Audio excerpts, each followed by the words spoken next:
The story begins with a man fighting a beast covered in white snow. As the man deemed the monster worthy of a present for his master, he cut the beast into pieces. At the Rubedo family estate, a young girl named Wenty was mad at her butler named Art for taking a long time slaying a dragon. Art apologized for being late. However, Wenty no longer had the appetite to eat and told her father that Art had failed in his duties again. The head of the Rubedo family became mad and was disappointed at Art for failing in his duties. After believing that he himself was useless, Art fainted before hearing his master's request. When Art was still a baby, he was taken in by the Rubedo family. Art was trained to serve as a family butler. Art and Wenty used to get along well, but it eventually changed when Wenty developed a strong temper. Wenty demanded more tasks, from housework to slaying beasts. Art ended up developing magic just to serve Wenty. As Art's tasks piled up, he eventually stopped thinking and moved on to what was tasked to him. After collapsing in front of the head of the Rubedo family, Art was fired from his job and kicked from the estate. Walking in the forest and wondering what his next plans were, Art accidentally tripped, causing his food rations to fall. As Art laid on the ground covered in snow, a wolf sneakily walked towards him. When the wolf pounced at Art, he was able to grab the wolf's jaw and pin it to the ground. Grabbing his weapon, Art was about to kill the wolf when he suddenly heard barks nearby. After seeing the wolf cubs, Art decided to let go of the wolf and planned to head west to join a guild. After fighting multiple beasts and eating what he deemed edible, Art eventually reached the guild Firen. Seeing that there were many extermination requests, Art decided to take the Isfiel family laundry request since it fits his previous work. Aside from the guild receptionist, the people inside the guild looked at Art with worry, since nobody had succeeded in the laundry request. Everyone stopped talking as the Ice Princess of Isfiel family walked into the room. After glaring at everyone, Isfiel handed over the quest items to the guild receptionist. When the guild receptionist told the princess that someone wished to take their family chores, she was then pointed at Art's direction. The infamous Ice Princess then introduced herself to Art as the eldest daughter of the Isfiel family, Isfiel Urk. Surprised after seeing Urk's manners, Art bent his knees and introduced himself to Urk. Both were surprised when Art spouted a line used as a butler. When Urk warned Art that the monster's blood won't wash off easily, Art did not falter as he still wanted to take the quest. When Urk asked how long it would take for Art to clean the blood off, Urk was surprised after hearing Art mention 1 hour. Urk then brought Art to the Isfiel family estate and was told to follow Tet to the garden. Tet then introduced himself to Art as the head butler and wanted to confirm with Art if he is here for the laundry. After following Tet to the garden, Art learned that Urk became an adventurer to prove her worth according to family traditions. Tet also explained that the Isfiel family was a noble house with the rank of Marquis. After learning the Isfiel family history, Art found their ways quite harsh. After bringing Art the laundry and explaining to him how long the cleaning would take, Tet was surprised that Art did not even show a worried look. When Urk finally arrived at the garden, he asked Art if there was still blood on her face as he stared at her for so long. Finding Art strange, Urk smiled before bidding Art good luck. Seeing the difference between Wenty and Urk, Art took off his coat and started cleaning the clothes. The other helpers wondered if Art was fine and offered help. However, Art told them he was fine and proceeded to show his magic in clearing the clothes. Urk was amazed as she had never seen such kind of magic before. It was the type of magic that Art developed in doing all of his chores, his very own original domestic magic. Urk found the bubbles that are coming out of the clothes beautiful. After hanging the clothes, Tet and the other helpers were amazed as the clothes looked brand new. Since Tet was curious about what methods Art used, Art asked them if they had heard of slimes, as he explained how the slimes absorb and digest anything they touch. From that same principle, Art created the digestion spell. Art then replaced the digestive fluids with detergent to clean things. The maids found Art's creation ingenious. As Urk stared at Art, he and Tet were surprised when Urk apologized for doubting him. Urk was amazed at how fast Art finished the laundry, while she had made everyone work for as long as it needed. Art was surprised when Urk asked if it was okay to call him again. Triggering a memory he had with Wenty, Art bent his knees and told Urk that he would do whatever she commands. Urk touched Art's face and clarified with him that what she asked wasn't an order but rather a request. Art liked that word request as he was used to being given orders constantly. However, being told of a request gives him the right to decide for himself. Art smiled as he now decides to live for his own life moving forward. Art was surprised when he saw Urk right after he opened his eyes. He then became confused as he wondered where he was. Art was now worried as he couldn't remember why he was on a bed. Art covered his face with a pillow as he was embarrassed after realizing that he was in Urk's room. After being asked by Urk if he didn't remember, Urk explained that Art collapsed after doing the laundry. Art exhausted himself from doing so much laundry. Art couldn't believe it himself that he pushed himself too far using magic alone. When Urk asked if he was okay, Art responded that he was now much better. However, Urk knew Art was lying since he looked so pale. When Urk showed Art his reward for cleaning the clothes, he was surprised after being handed a chest full of treasures. When Art responded that he does not have plans elsewhere, Urk gave him a new set of clothes to which he was very grateful. Before complimenting how Art looked in the suit, Urk mentioned that the suit is clothing prepared for servants as she wishes to employ him. Art thanked Urk for her generosity as he would gladly serve her. However, Urk asked Art to stop with the formalities as they are of the same age. After agreeing to Urk's terms, they then headed for breakfast. Art then whispered to Tet, asking him why Urk was acting so nice. Tet assumed that Art had heard of the rumors circulating in the guild. Tet then explained why Urk was known as the Ice Princess. There were many nobles that despised the commoners. Urk absolutely despised those kinds of nobles and could not stand being in the same presence as them. Urk was a kind person as she sees the same perspective as the commoners. At the dining area, Art was greeted by the head of the Isfiel family, Isfiel Ramon.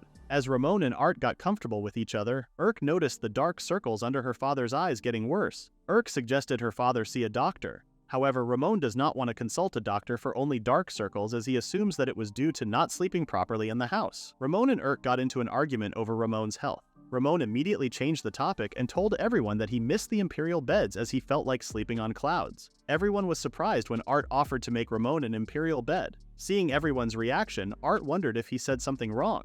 Tet explained that only a craftsman with decades of experience could make a royal bed. At the shortest, Tet believed that one could make it in a year. When Art mentioned that his previous master had told him before to make it from a glance, Ramon found it intriguing and offered 10,000 gold to Art if he really could make one. Hearing the head of the Isfiel family making a humble request, Art felt nostalgic since it has been long since someone depended on him. When Art mentioned that he first needed some great blackbird feathers, Urk found it to be dangerous and decided to tag along with Art. As Urk and Art were setting up bait for the great blackbird, Urk wondered if the quality would be the same since the feathers of the blackbird were extremely hard and dirty. Art asked Urk to relax and reassured her that whatever the people needed him to do, he would handle it to the best of his abilities. Though Urk trusted Art in making the imperial bed, she was still worried about him since the blackbird is a B-rank monster. When Urk offered to defeat the monster, Art refused her offer and wished to do it himself.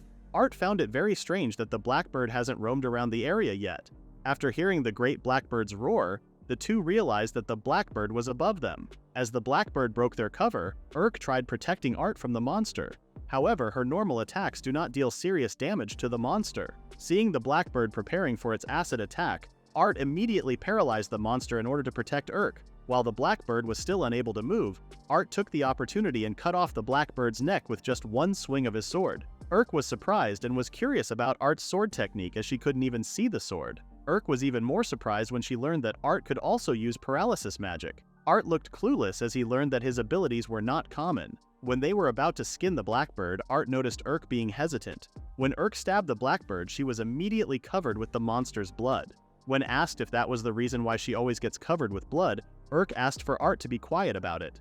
After washing off the blood and preparing the blackbird's feather, Urk was still worried if Art could really make the imperial bed with it. Both Tet and Urk were mesmerized when Art used his ability to clean off the blackbird's feathers. Urk was surprised after seeing the feather fully turned white. She was also surprised when Art explained that the blackbird's feather used to be white, but only turned black when becoming an adult. Hearing everyone in the estate giving him compliments, Art couldn't help himself but be embarrassed. When Art finally finished creating the imperial bed, Ramon was immediately in deep sleep after laying on the bed for a couple of minutes. Surprised when the others requested the same bed, Art decided to make a bed for each and everyone. When Tet made Art realize his potential and that other nobles may appear and take advantage of him, Art immediately remembered his past but happily responded that he just wanted to see everyone's happy faces. Art was embarrassed when Urk promised Art to protect his smiling face. As Art was about to head back to his room, Urk grabbed his hand and asked if he could visit the terrace later at night. When Art finally arrived on the terrace, he was mesmerized by Urk's beauty. As Art initiated the conversation, he was surprised when Urk mentioned that all the wonderful things happening to them were because of him. When Urk asked Art where he was from exactly, Art remembered that he had never mentioned it before and wondered if it was okay to bring it up. Urk reassured Art that she would always be on his side no matter what he said. Art felt glad and told Urk all about his time with the Rubedo family. Hearing Art mention his debt to the Rubedo family and blaming himself for failing their expectations, Urk was curious if Art really thought it was his fault. When Urk asked Art to be honest with himself, Art hesitated, though he knew that with Urk it would be fine. Urk then shared that she hated being called the Ice Princess. The Isfeel family was always prestigious amongst the nobility, even for a marquis. However, Urk never gave much thought to her family's position. Urk only wanted to be friends with everyone, but was disappointed when she heard her friend and her father trying to use her for their own greed, though nobility of higher ranks held incredible power. Urk felt that she had been cursed by her position. When Urk asked Art if he hated the nobility, she was surprised when Art answered no. Art explained that even though being thrown out was painful, he realized that there are still kind nobles after seeing both Urk and Ramon. Remembering what Art said before, Urk was glad to hear his answer as it fit him well. As their conversation finished, Urk vowed never to forget the never-ending Lady Wenty as they took full advantage of Art's kindness. The following day, Urk was about to head to the Adventurers Guild. When Art wished to tag along, Urk asked Art to take a break since he was working too much. As Urk left the mansion, Art heard the maids' woes as their vegetables were being swarmed with bugs. Art then caught the maids' attention, informing them that he had a great idea. The maids were amazed as they saw the bugs run away from the vegetables. Art then explained that he used laundry and bestowal magic to attach Ramon's scent. When the two are combined, it drives the bugs away. A man named Lord Frey overheard Art's explanation and was amazed by his work. Frey's presence alone created a massive commotion among all the maids. As the maids left and gave Frey and Art time to talk, Frey then introduced himself to Art as Urk's brother, Frey Isfeel. When Art greeted Frey formally, Frey asked him to stop with the formalities and complimented how his sister was so beautiful before asking Art to do a handshake. With just a handshake, Frey sensed something from Art and immediately asked him for a duel. Art later realized that Frey's hand was so cold. Frey coldly stared at Art as he waited for Art to show his hidden power. Art asked once again if Frey really wished for them to duel. Frey responded that he did since he felt a little rusty after traveling for so long. Art was curious about why Frey wanted them to duel but was only told by Frey that he wanted to gain brotherly points after defeating Art. After agreeing to Frey's request, Art was surprised when Frey vanished momentarily and showed up behind him. As their swords clashed heavily, Frey was amazed since Art was able to survive the attack. Art was terrified of Frey's slash since one move alone was equivalent to getting hit by a cannonball. Realizing how dangerous the fight would become, Art decided to get serious as well. Seeing Art becoming serious, Frey decided to increase his speed and charged at Art with powerful force. As their swords clashed, creating a heavy atmosphere, Frey did not expect Art to exceed his expectations since all of his attacks were blocked. Frey had no plans of losing the fight as his honor as the heir of the family was at stake for him. Showing any form of weakness to the other families could exert political pressure against the Isfeel family. That is when Frey decided that the Isfeel family must be stronger than anyone else. Even though Frey was already going all out, he was more curious about Art's limits. Frey was surprised and pleased when Art suddenly told him not to hold back and to wear him down. Deciding to no longer hold back, Frey cast a huge spell above them which caught Ramon's attention. Frey revealed that he could also use bestowal magic, and along with refrigeration, he could create ice. Seeing Frey's ability, Ramon did not expect less from his heir. However, Ramon and Frey were surprised when Art smashed the ice. Astonished by Art's abilities, Frey asked him how he was able to destroy the ice. After explaining to Frey about creating friction from bestowal magic, both Ramon and Frey found it very clever and were more intrigued by Art. Though the two only knew so recently and had different goals, all of it connects to Urk. As the two were amazed by one another's prowess, Frey sensed that Art was still holding back. Frey shared that he was still using 70% of his power, and that moving forward he was about to get serious. In the distant past, during the war between gods and titans, a titan known as the Great Wolf amassed fathomless power in a bid to destroy the gods. With one decisive blow, its jaws rent the earth asunder and devastated the world. Releasing his powerful technique that showed a massive wolf covered in ice, Frey couldn't believe it when his powerful technique was defeated by Art's single swing. Art, who has become one with his technique, destroyed and defeated Frey's technique and transcended the limits of human reason. As their swords each reached their limits and broke, the two had totally different reactions. Frey laughed and admitted his defeat. He realized that Art was really a good guy for targeting the blade of his sword to not injure him. When Tet finally found them, Art was shocked to learn that Frey was a royal knight. Frey reintroduced himself again as the first chair of the Royal Knights Magic Academy and the vice captain of the Royal Knights. Frey then asked for Art to be silent about the secret, revealing that Frey was basically already the captain, and only the king and the Isfeel family knew of it. At the Rubedo household, Wenty was making her usual ruckus. As she wondered where Art was and why her father had fired him, Wenty asked her father to dismiss the employee who had served her. Realizing that what had been served to her was the 10th one, her father wondered if it really was that terrible. However, Wenty just threw another tantrum as she wished that Art was still at the household. Understanding that they could never truly replace Art, The head of the Rubedo household reminded Wenty again that the royal ball was just in 3 days. After learning that the ball would still take place, Wenty's mood changed and she was very excited to wear the wonderful dress that Art had made for her. Walking to the garden, Frey called Erk's attention to let her know that he was finally home. However, instead of being happy, Erk found it annoying. Frey was disappointed when Erk greeted Art instead and asked him about the request that he had handled. Seeing Erk compliment Art and giving him such high regard, Frey was annoyed and asked Art for another duel. Hearing Frey's words, Erk assumed that Frey was bullying Art. Even though Frey tried explaining to Erk, he immediately felt defeated when Erk told him she hated him. When Ramon finally arrived, he asked Frey to apologize so that the issue would end. Frey then mentioned that he had a message to deliver. When both Erk and Ramon asked if it was regarding the event, Art was curious and wanted to know what they were talking about. After explaining to Art about the royal ball, Erk shared her displeasure at being forced to attend the ball. Unfortunately for Erk, her presence was requested by the Duke, which meant that she had no choice. Both Frey and Tet apologized to Erk as they could not attend the ball with her since they were busy with their own tasks. As Ramon wondered who could attend the ball with Erk, everyone's attention was immediately drawn to Art. When Erk mentioned that she would go if Art was coming with her, Tet was in favor of Art going as he was the perfect fit to be Erk's bodyguard and a representative for Frey. Realizing that he would again be useful to Erk, Art accepted their request, which delighted Erk. When Erk decided to have her dress made, she felt uncomfortable when one of their maids pointed out that her body was growing.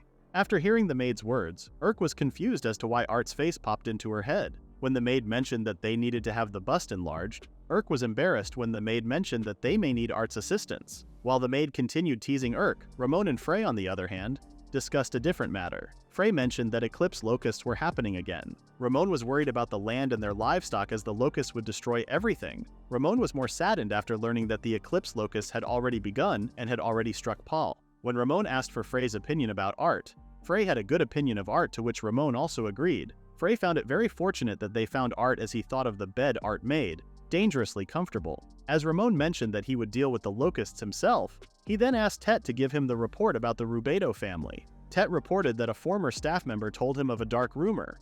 It was said that the Rubedo family has access to large sums of money from unauthorized sources. Ramon only hoped that nothing would happen. As Erk and Art were about to head to the ball, Erk shared how she finds nobles quite troublesome. To break her saddened look, Art told Erk that she looked beautiful. After telling Art to stop with the compliment, Erk was embarrassed when Art kneeled in front of her as he vowed to protect her. Art's action eased Erk's worries. Art has decided for himself that he would no longer be anyone's puppet. In front of the mansion, Art could see the worry on Erk's face. Using the cleanse and enchant perfume, Art was able to calm Erk down. As the two went inside the mansion and joined the party, all the nobles complimented how beautiful Erk looked. Seeing Erk getting uncomfortable, Art reassured her that he was there for her. After calming Erk down, they then heard the music playing, which prompted Art to ask Erk for a dance. As the two danced on the floor, Erk was surprised at how good Art's dancing skills were. A mysterious young lady spotted Art on the floor and immediately hugged him. Surprised to see the young Princess Leah, Art asked her to release him. After sharing how Art saved Leah from a dragon's wrath and was her knight in shining armor, Erk made her presence known to Leah. When Erk asked Art about what just happened, Art couldn't explain it himself as he also did not know. When Leah asked for them to go to a quieter place, everyone's attention was immediately directed at Wenty, who had just recently arrived. Boasting the dress that Art had made for her, Wenty asked her father which noble he had picked to be her fiancé. When her father pointed at the fat noble who was stuffing himself with food, Wenty was shocked and insulted the fat noble. The head of the Rubedo family immediately slapped Wenty to stop her insults. After apologizing to everyone for the commotion, Wenty couldn't believe that her father would lay a hand on her. Scared of the man she was about to marry, Wenty ran away. Erk, on the other hand, was curious about how Art and Leah were acquainted. Realizing that Art was just really nice to everyone, Erk became curious when Leah asked if Art liked what Leah had sent her. When Leah boasted that she sent a large number of gold bars, Art became confused as he did not remember such a thing. Leah did not want to miss her opportunity with Art and asked him if he was free after the ball. While Leah and Erk argued about who Art should go with, Wenty, on the other hand, was running away from her father and her fiancé. Wishing for Art to save her, Wenty's attention was drawn to the commotion Erk and Leah were making. After seeing Art in the ball, Wenty called for him with anger in her eyes. 8 years ago, when both Art and Wenty were still kids, Wenty was bullied by everyone and called various names. When Wenty asked Art to punish those who were mean to her, Art tried reasoning with her, telling her that she was a nice person. From then on, Wenty was mad as Art did not even try to save her. Back in the current time, Wenty asked Art where he was and if he had quit being her butler. Art was nervous and couldn't talk back to Wenty. When Wenty told Art that they were now leaving, Urk stopped her, as she could tell that the rumors about Wenty were true. Curious about Urk's identity, Wenty later realized that she was talking to the Ice Lady and immediately apologized for her discourtesy. When Wenty asked Urk why Art was acquainted with the Marquis family, she was only told by Urk to stand down and leave Art alone.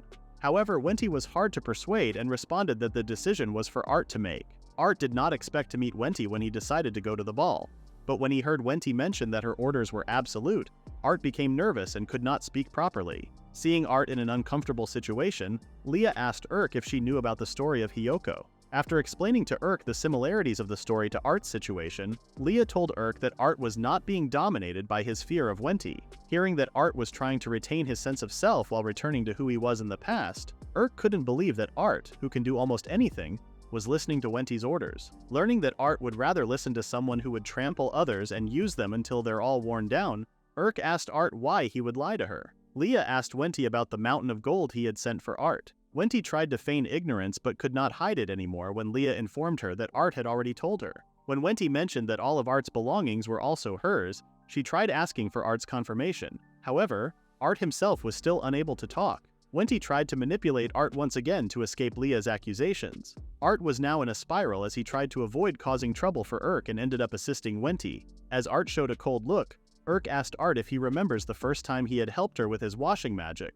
After reminding Art of all the good things he has done for the Isfil family, Urk asked Art to rely on her for once. When Wenty saw Art stopping, she told Art not to listen to Urk's words. However, Urk asked Art for another request, which was for Art to stop lying to her. As Art turned around, he felt somewhat released from Wenty's orders. Hearing Urk's request, Art felt that he was the worst for betraying the trust of all the kind-hearted people who had helped him. Knowing that he was about to betray Urk, Art tried to reach out to her but was dragged by Wenty as she no longer wished to stay in the mansion.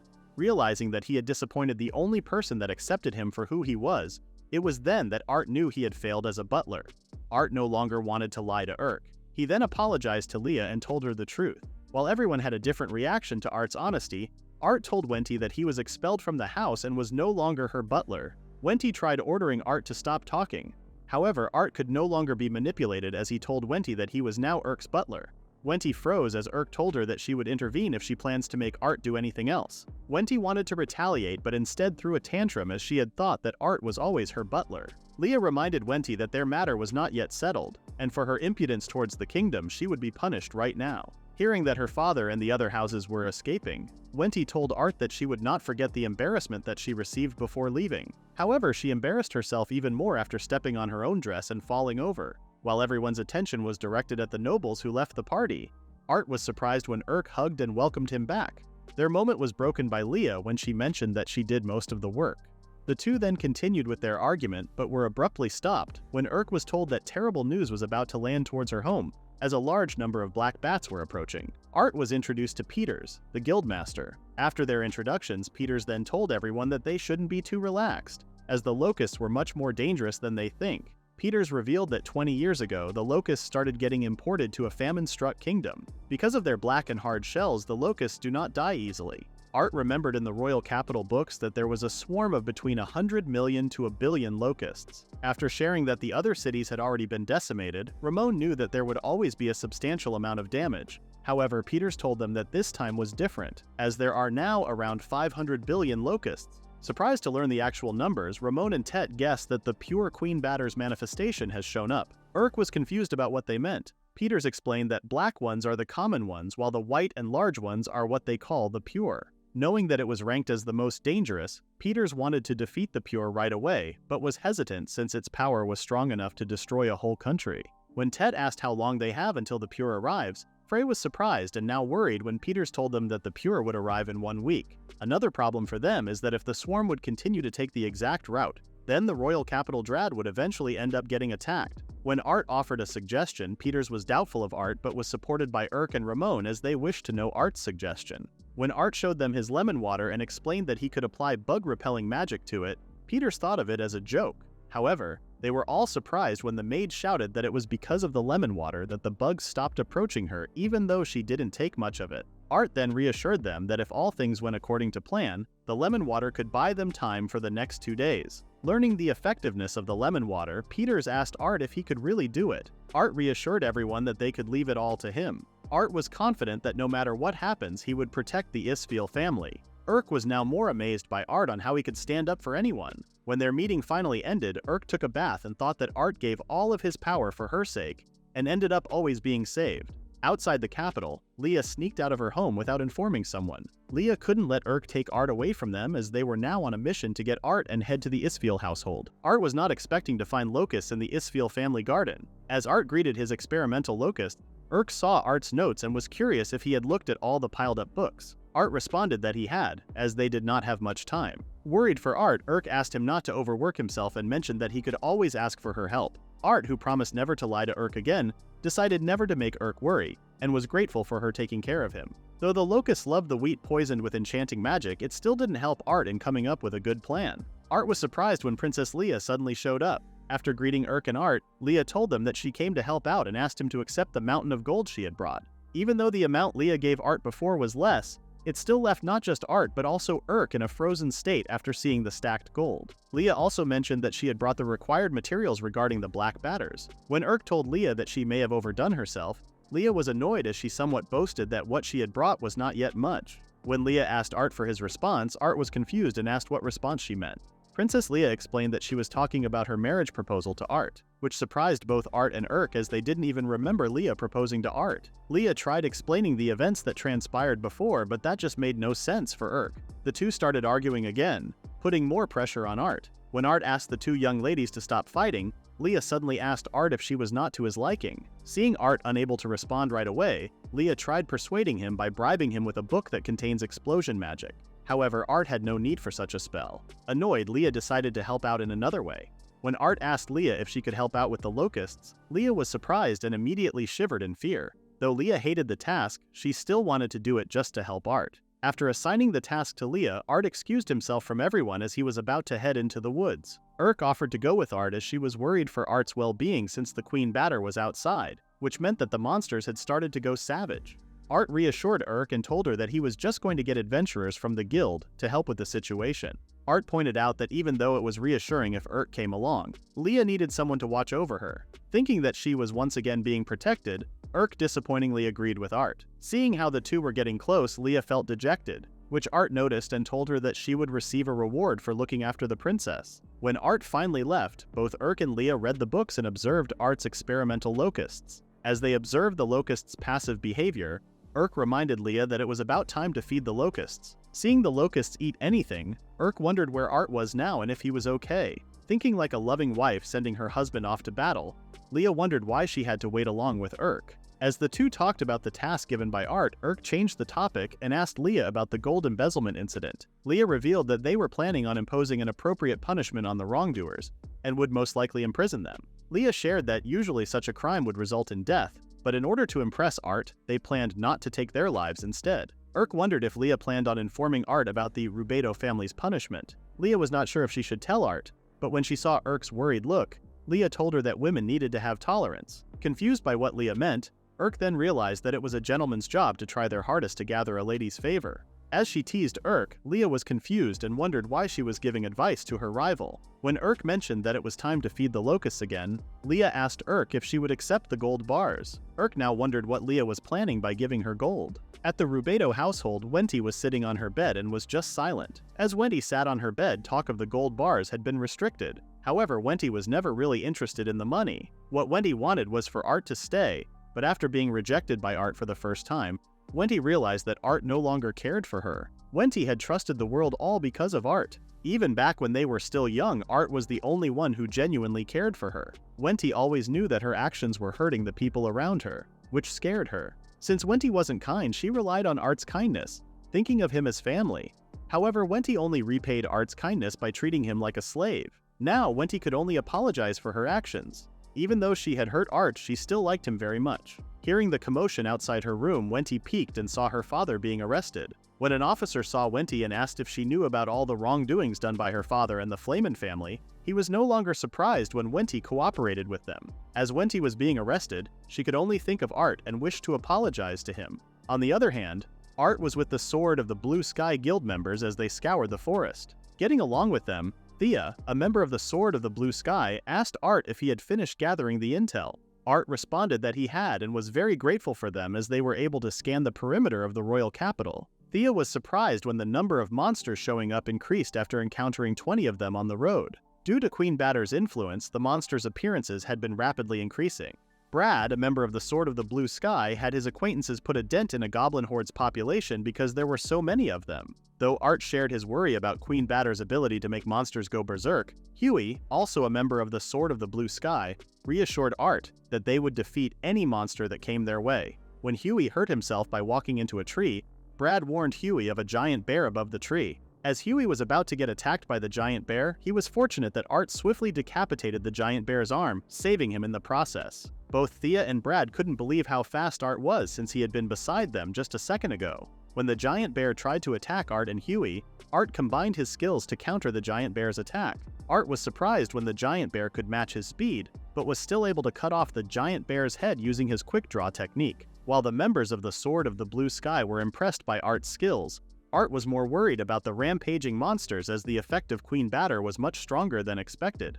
All of a sudden, they heard a strange sound and wondered if it was a song. However, they were in shock as they saw a swarm of black bats above them. Without a second thought, Art ran as fast as he could to give an updated report that the arrival of the black bats wasn't in 1 week, but rather in 3 days' time. The news spread all over the town, making the people very anxious. Learning that some aristocrats had fled to a distant place, the citizens of the capital considered fleeing as well. Inside the castle, Chancellor Cyrilla became enraged after learning that the threat of the Queen Batter was already spreading throughout the town. When informed about the people's distrust towards the monarchy, Chancellor Cyrilla dismissed it and ordered the apprehension of everyone at the newspaper company, with the additional gruesome order to cut off their limbs. King Drad scolded Chancellor Cyrilla and lectured him on how important the people were for a nation. The monarchy's subjects were worried about King Drad's health, as it was not in the best condition.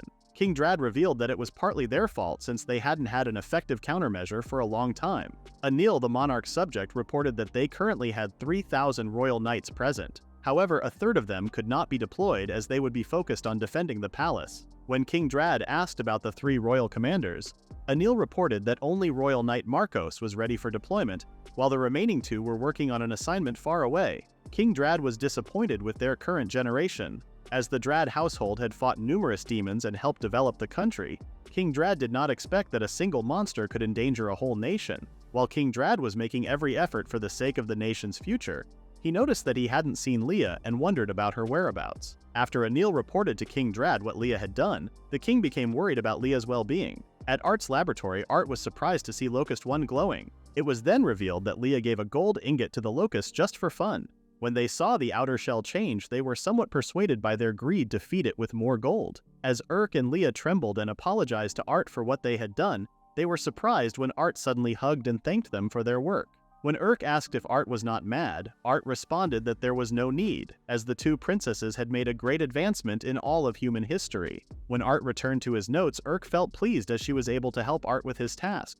Urk then realized that all the credit goes to Leah and not her. Realizing that Art came back safe and sound, Urk planned to show her appreciation. When Urk was about to hug and congratulate Art, they were surprised when Leah suddenly shouted. Worried about what happened, Leah explained that she was just so happy thinking that she was finally able to help Art. When Art asked Leah to stop crying, Leah requested to pat her head first. Seeing how Art patted Leah's head, Urk couldn't believe Leah's stubbornness. Tet opened the door and apologized for disturbing them. As Urk teased Leah, Tet, who wore a serious look, informed them that there was a situation they needed to take care of first. In the presence of the Royal Knight Commander, Art accurately deduced that the man before him was Frey's superior due to his imposing strength. Peters was taken aback upon seeing the Royal Knight Commander, assuming they were occupied with cleaning up the wreckage in the city.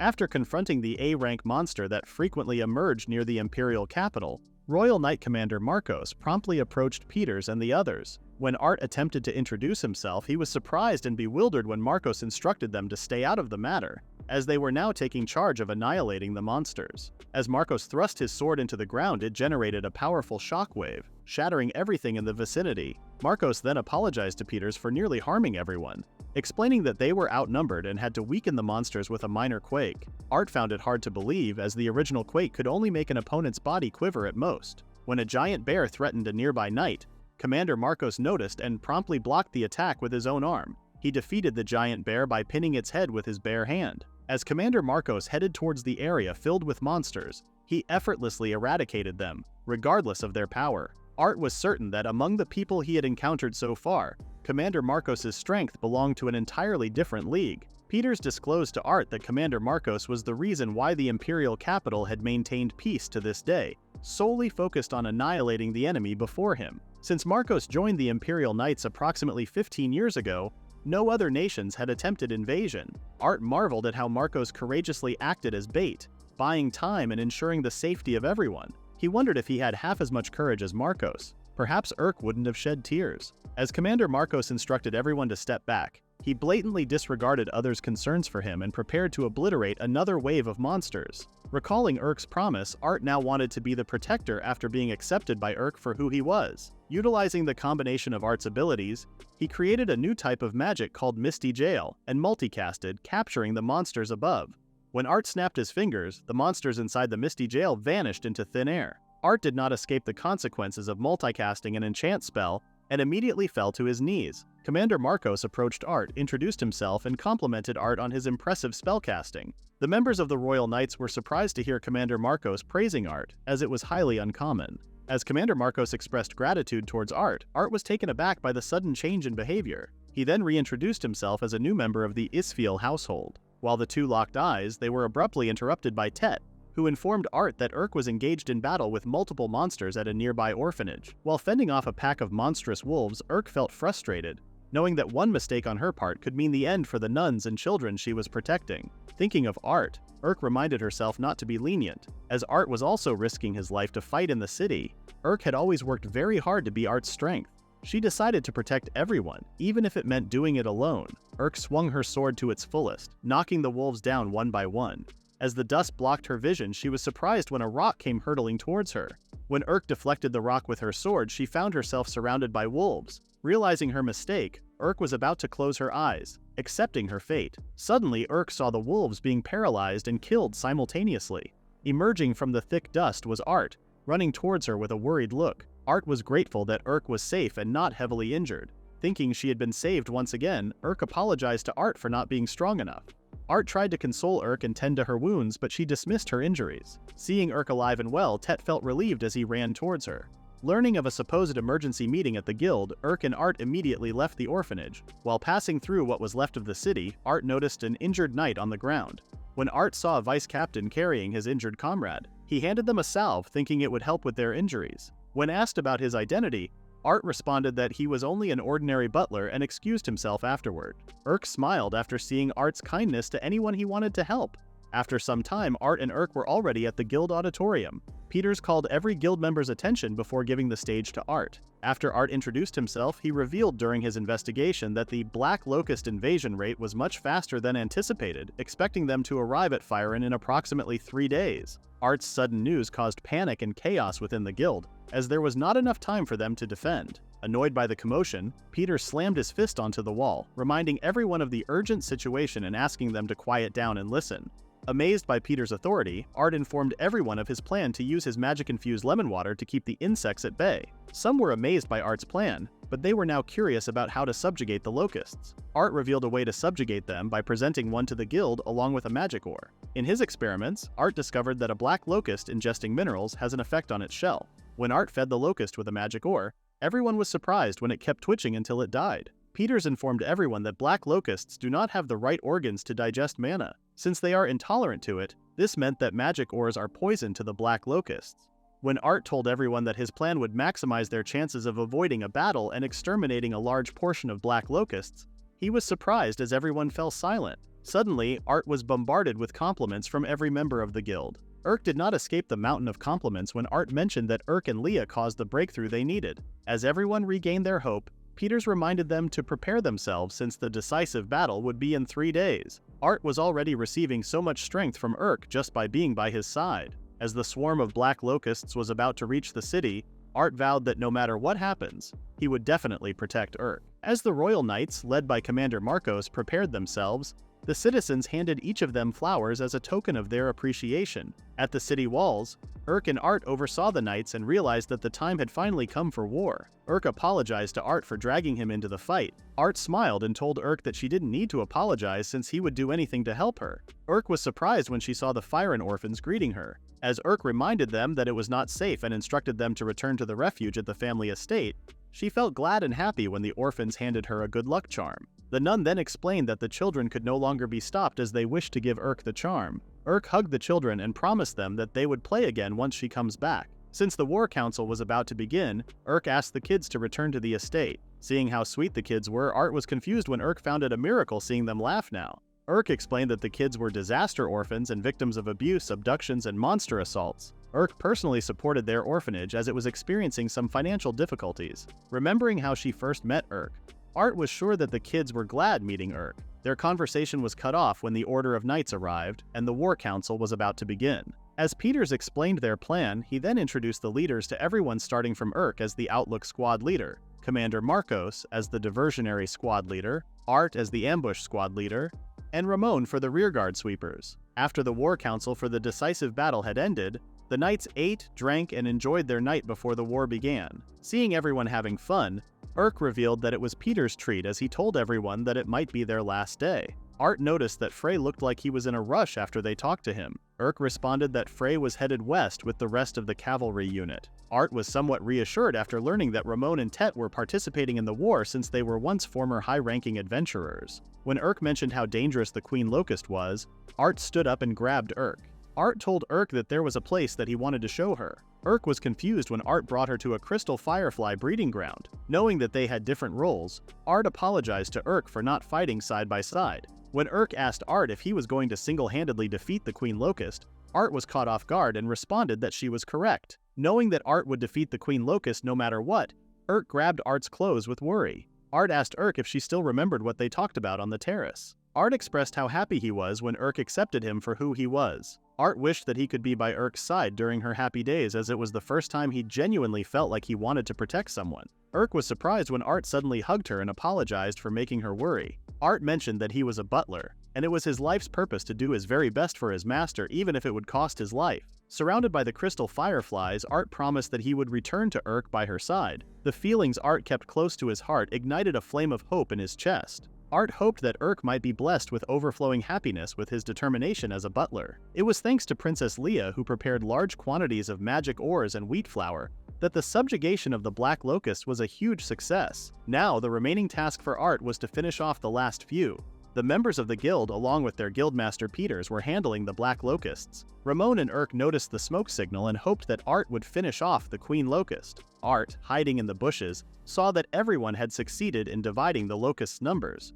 Knowing that all he had to do was defeat the Queen Locust, Art remained cautious, aware that attempting to break through with magic would be futile against the wall of Black Locusts. Wishing that the people who had supported him were by his side at the moment, Art knew it was not possible, and that he had to do it by himself. As the Black Locusts slowly dispersed, the Queen Locust revealed itself, alarming both Art and Peters. Surprised, Ramon immediately instructed everyone to get down. One attack from the Class S Queen Locust wiped out a large portion of the forest, and the explosion reached the kingdom. Covered in rubble and piles of rocks, the knights immediately alerted the medics as there were many wounded. Art, who did not expect such power from the Queen Locust, hoped that everyone was okay and had survived the attack. Art was surprised when he could no longer see the Queen Locust in the sky. Everyone was frozen in fear as huge monsters now appeared in front of them. Seeing such dangerous monsters made Art think that the giant bear and the other monsters that showed up in the raid were nothing more than the Queen's test runs. As Art pulled his sword, he vowed to save everyone with his own hands. Inside the home of the Imperial family, Leah reassured King Drad that everything was fine. King Drad then requested Leah to sing him a song as he felt pathetic being ill and bedridden during a crucial time for his kingdom. Thinking that her father still somewhat acted like a child, Leah agreed to King Drad's request to sing him a song and reassured him that her supposed future spouse, the world's strongest butler, was at the war fighting for everyone. As Princess Leah started singing for her father, Art began decapitating each of the monster's heads and limbs. With swift movements, Art could produce multiple slashes in just a few seconds. As Art became more focused on annihilating the monsters, Urk prayed for Art's safety. Ramon asked Urk to stay alert as there was already a swarm of monsters near them. The soldiers felt fear after seeing the numbers of the monsters that had shown up. However, Urk gave them the guidance and fighting spirit needed to fight back against the monsters in front of them. With commands coming from Urk, they were able to put the monsters at bay. Urk was grateful for learning the art of war at an early age, as it had proved to be advantageous to them. Ramon was glad that Urk stayed in the fort with them, but when Urk responded that it was her wish to stay, Ramon asked her why she was lying. Confused at what Ramon was talking about, Urk received wisdom from Ramon and was told that the most important thing was to look within herself and never lie about her own feelings. Ramon and Tet asked Urk to follow her heart and leave the defending to them. Urk's wish was to protect her beloved city and its people. To make that wish come true, Urk gave everything she had. However, she knew that she did not possess the strength like the veteran warriors. The war was something they must win to protect Firen, and art was the core of the strategy. Urk knew that she did not have the power to do it alone, yet she still wished to be Art's strength. Not wanting to lie to those dearest to her, Urk wanted to protect them, even if just by providing support. Urk then asked Ramon for permission to go to the front lines as she wanted to protect the city with the person she cherished the most. Ramon smiled and suggested to Urk to get away as far as she can since the Queen Locust was now right above them. Art later noticed that the Queen Locust was headed straight for their stronghold. While eradicating the monsters on the battlefield, Art knew that he needed to hurry, as the Queen Locust was headed for their stronghold. However, he also had to somehow protect the diversionary squad. All Art could do for the time being was to pray that Urk would be safe. With the Queen Locust's presence in front of them, the knights immediately called an emergency, as the Queen Locust was tearing them apart. Surprised by the Queen Locust's strength, the mages asked everyone not to move forward fearlessly as they cast and threw ranged spells at the Queen Locust. Unfortunately, their magic did not even reach the Queen Locust, as it was just nullified. Hearing a loud sound behind the Queen Locust, Urk wondered if it was another spell. Ramon then told everyone that they may not have to worry anymore as Commander Marcos has arrived to help them. As Commander Marcos apologized for being late, he vowed to vanquish the calamity that threatens their kingdom. Commander Marcos swung his sword, causing a huge shockwave. As the area was now covered in thick dust, Urk wondered if Commander Marcos succeeded. However, she was surprised upon seeing Commander Marcos being impaled. As Art was getting tired of killing the monsters, he still couldn't decide if he had to leave the diversionary squad. When a monster was about to hit Art, he was surprised and fortunate that Peters came to save him. When Art heard a familiar voice, he immediately turned around and saw Frey along with the other royal knights. Realizing that what Commander Marcos had told them before was correct, Frey instructed the knights to prepare themselves as they were now going to join the war. While Peters, Frey, and the rest of the royal knights handled the monsters on the battlefield, Art was told to head over to the Queen Locust. Art was still unsure if it was the right idea, but Peters gave him an order to go as he does not want to look after a kid like him. Frey then reminded Art of how powerful his primordial magic was, and that he was no longer needed on the battlefield. As the other members of the guard were slowly showing up, Peters told Art that he was not fighting alone and that he was not the only one fighting and protecting the city. After observing his surroundings, Art finally realized Peters' words and agreed to head to the Queen Locust and fight alongside the person he cherished the most. Determined to defeat the Queen Locust, Art, along with everyone else, promised that they would come back home alive. While Art ran as fast as he could to the Queen Locust, Urk herself was the only one left standing and fighting the Queen Locust. Finally experiencing the power of an S-class monster, Urk knew that a moment of hesitation could mean death. Though she was gambling with an uncertain outcome, Urk did not care as she had made up her mind to fight and protect the kingdom where her cherished ones live.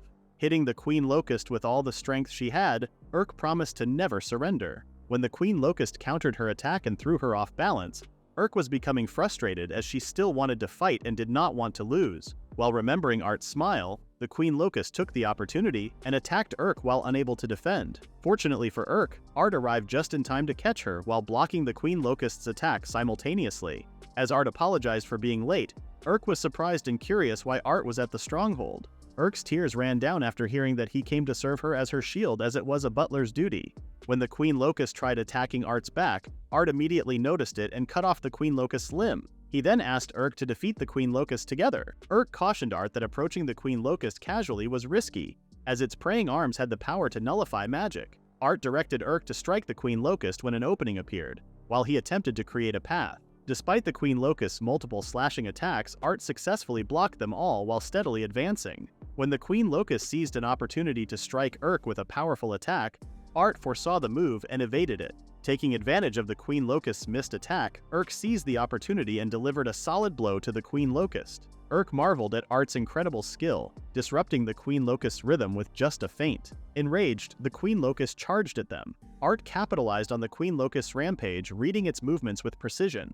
Observing Art and the Queen Locust simultaneously attacking and defending, Urk was amazed at the equal exchanges, thinking she would find another opportunity to strike. However, Art and the Queen Locust's battle surpassed her comprehension. During their clash, the Queen Locust summoned a swarm of black locusts as their weapons clashed. Recognizing the Queen Locust's momentarily lowered guard, Art swiftly used his skill, Air Rending Wave, to disrupt the Queen Locust. As thick dust covered the area, Art decided to charge at the Queen Locust. Fortunately, he spotted the Queen Locust's attack and dodged just in time. Urk was surprised that the Queen Locust still had a move up her sleeve, feeling an immense fear and questioning if it was just an illusion. Art warned Urk of an impending threat, and she trembled with fear. When the Queen Locust revealed a new form, Art and Urk became more cautious, anticipating its full power.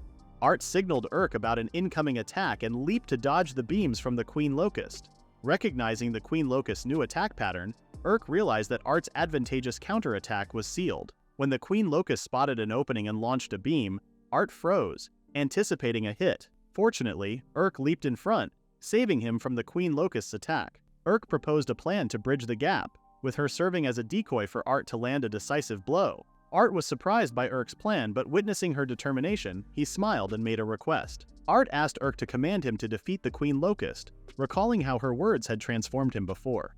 Hugging Urk, he expressed that her words alone gave him courage and begged her to command him, not wanting to see her get hurt. Remembering their promise, Urk gathered her strength and commanded Art to defeat the Queen Locust. Accepting the command, Art used a physique boost enchantment. Bathed in a bright light from the sky, Art transformed, and with his new appearance, he used the Zenith Sword skill, Single Word Cleave, to cut the Queen Locust in half.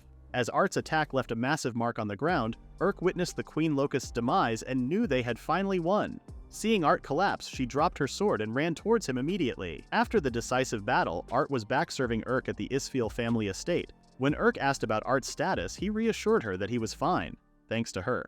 Despite Art's reassurances, Urk doubted his words since he couldn't move until yesterday due to the magic's backlash. Art continued to reassure Urk, explaining that he was now fine because he had consumed a ton of emergency potion made through alchemy. Alchemy, a life magic, combines materials to create something new. Urk expressed gratitude for the potions Art made as Commander Marcos and Urk recovered fast after drinking them. When Urk asked Ramon what he wanted to discuss, everyone was surprised when it was revealed that Art was being granted nobility. Confused about the meaning, it was later explained to Art that after defeating the S-class monster and saving the kingdom, he had received a reward. Princess Leia was still upset, as they had only given Art the title of Baron and not Viscount. Art was still somewhat puzzled after receiving the good news, but all he could think of was that he was now the same as Urk and Wenty. Art smiled and finally accepted that what he had accomplished indeed was enough for him to warrant such a reward. Happy to learn that Art was now a noble, Urk was surprised when all the cookies suddenly vanished. Ramon mentioned that they could have more cookies prepared, but they needed flour and sugar. Ruger comes from sugar flowers, and sugar is a luxury to have. Due to the effects of the black locusts, the prices of sugar have skyrocketed. They had hoped to mass-produce sugar. Unfortunately, monsters and insects were still in the way. Everyone was surprised when Urk suddenly told them that she has a solution for the sugar problem. When asked what the solution was, Art mentioned that he would just be using alchemy. After Urk asked for the sugar flower farmers to gather, Art then introduced himself and immediately started the sugar flower persuasion operation. Art then presented to everyone the fertilizer locusts. By feeding them ore that had been improved through alchemy using properties of the black locusts, the fertilizer locusts transformed from pests that ate crops into beneficial insects that produce fertilizer. After hearing Art's explanation, the sugar flower farmer introduced himself before crying in front of Art as he saw him as a good man. The farmers then wished to cooperate, willing to pay whatever it takes. Art refused their money and only wanted an agreement from the farmers to share until they could stabilize the supply. Urk then floated the idea of hot springs to everyone. When Art mentioned that they can create it using alchemy, the farmers showed interest and wished to join as well. After finalizing the plans, Art wanted to confirm with Urk if the orphanage was still selling potions, as they would need it to make the hot spring. At the orphanage, they were greeted by Sister Rax. After Art introduced himself, Urk then told Rax that she would place a recurring order for her potions. Rax wondered if she would be fine since the potion cost 200 each. When Urk showed interest in buying potions that Rax currently had in stock, Rax was worried that the common people wouldn't be able to understand the use of potions. When Art shared that he once drank 10 potions every day, Sister Rax was surprised since drinking too much potion would lead to addiction, and in the worst-case scenario, he could die. When Art noticed that the potion was a high-density potion, he was curious why it was sold so cheap. When Sister Rax revealed that she was a dark elf, Art felt bad as he forgot that dark elves were discriminated against just because they're said to be close to the devil. When Sister Rax mentioned that merchants would say that products made by dark elves were disgusting, Urk was annoyed after learning what Sister Rax was going through and asked for the names of the merchants, so that she could teach them a lesson. The kids in the orphanage called for Sister Rax's attention as they were now hungry and complained that there was another leak in the roof.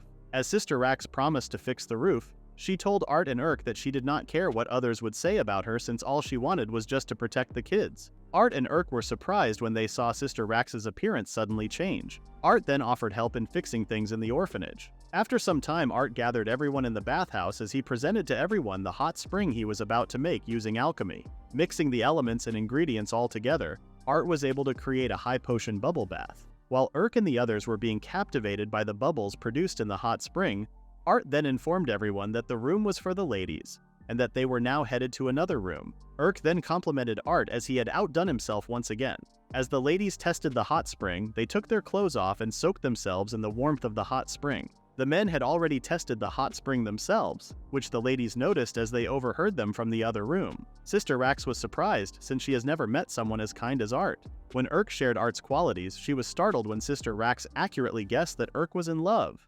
Sister Rax gave Urk advice to be more confident in supporting Art since he was a wonderful person. Noticing that Urk was not the only one who was after Art, Sister Rax informed Urk that she would be accepting the potion request. As everyone was relaxing and enjoying their time in the hot spring, a mysterious man was holding Art's photo as he was so eager to get a hold of Art. While everyone was having a pleasant conversation, they suddenly received a visitor. The man then introduced himself as Flaverick, the owner of the Eternal Shop in the royal capital. Ramon asked what Flaverick's purpose in visiting them was, but before they discussed the purpose of his visit, Flaverick gave them many gifts. When Ramon asked about the reason for the gifts, Flaverick mentioned that he had heard about Art's powers and thought that he could be beneficial for business. Flaverick, captivated by the magnificent things Art created, even called it a work of God. When Urk told Flaverick that Art had no intention of using his power to make money, he was immediately disappointed. Art then asked Flaverick about the reason he started his business. Flaverick dramatically revealed his past experiences and portrayed the tragic ending of his mother and her request. As Flaverick tried to persuade Art with his words, Ramon immediately intervened and asked him to declare how much of the profit they would be getting, and state the rights concisely. Seeing how direct Ramon was, Flaverick did not expect less from the former minister. When Flaverick suggested a 50% share, Ramon immediately realized that Art's power would mostly be used. He raised the share to 90%, and the rights would be transferred to them. As Ramon suggested for Flaverick to back off and not drag Art, Flaverick pulled out a letter, making Ramon think of a threat. Flaverick explained that the letter was not about the Isfiel family, but rather a secret of Art. He then threatened Art that if the secret gets out, it would damage the Isfiel family. Ramon had enough of Flaverick and showed him a second letter. After informing Flaverick that the letter was anonymous, Flaverick's expression darkened as the letter was definitive. Seeing the letter containing a confession of how Flaverick paid someone to get the information, Flaverick accused the letter as made up and not true. However, Ramon was not having it, and told him that he had already checked the facts. Ramon told Flaverick that he would overlook his disrespect towards him. But for threatening Art, Ramon asked Flaverick if he wished to be eradicated along with his entire clan. Flaverick immediately bowed down as he accepted his defeat. Thinking that Art was almost dazzled by his magic, Flaverick was surprised when Art was glad that Flaverick's mother was still alive. As Art empathized with Flaverick, Ramon strictly told him not to easily forgive those who have wronged him. Art knew that being lied to hurts, but he knew that people who will be treated kindly can only feel truly forgiven. After Art read the letter, he told Urk that he immediately had to go to the capital. Art knew that there was only one person who knew his information. As he knocked on the door, Art greeted Wenty in his room. Curious as to how Art found him, Art revealed that it was Flaverick. When Art asked Wenty if it was her that wrote the letter, Wenty responded that it was not her and accused Art of ruining her life. Wenty stopped when she saw Art smiled and asked if he understood that she hated him. Art asked Wenty why she gave Flaverick's money to the information broker if she really hated him. When Art noticed the dress he made for her before, Wenty screamed at Art and asked for him to leave. Wenty was surprised when Art mentioned that he does not bear any grudges towards her. Art then shared that he knew it was Wenty who spread the information, and realized that she also lied in some parts, as Art's scar on his left shoulder was not a slave mark, but a burn when he was a kid. Wenty was speechless when Art mentioned that it made him happy when Wenty considered him as family. Wenty could no longer hold her emotions and hugged Art as she cried and apologized to him. Wenty kept apologizing for abusing him and taking advantage. After Art apologized, he then told Wenty that he now wanted to support the person he cherished the most, Urk. Hearing those words from Art, Wenty cried her heart out. At the outskirts of Aldred, a lone figure stood in the rain. A woman holding a staff assessed that the erosion in the area was progressing and believed that the place was hopeless. Back at the orphanage, Huey was growing frustrated because the strong rain was becoming a hindrance for them. The Sword of the Blue Sky was surprised by Art's sudden visit, while Art was also surprised since he did not expect Huey and the others to be at the orphanage. Huey revealed that they visit the orphanage regularly and donate parts of their guild rewards. When Art was asked where Urk currently was, Art responded that Urk was not feeling well. After visiting Wenty in her apartment, Art was surprised when he saw Urk. Realizing that he had made Urk worry, Art apologized to her. After learning the truth from her grandfather, Urk had become restless and decided to follow Art. Art had not planned to visit Wenty. However, he could not sit still knowing that someone who had once helped him was in trouble. Art then reassured Urk that he only visited to fulfill his duty, also reassuring Urk that he was still her butler. When Art was asked about the identity of the people he was with, he introduced Flaverick, the merchant, first and his former master, Wenty, afterward. The Sword of the Blue Sky was not pleased upon hearing that Wenty was in front of them. Seeing the nun for the first time, Flaverick could not help but praise her beauty. Wenty then spoke up, admitting that she had committed many sins against Art and others.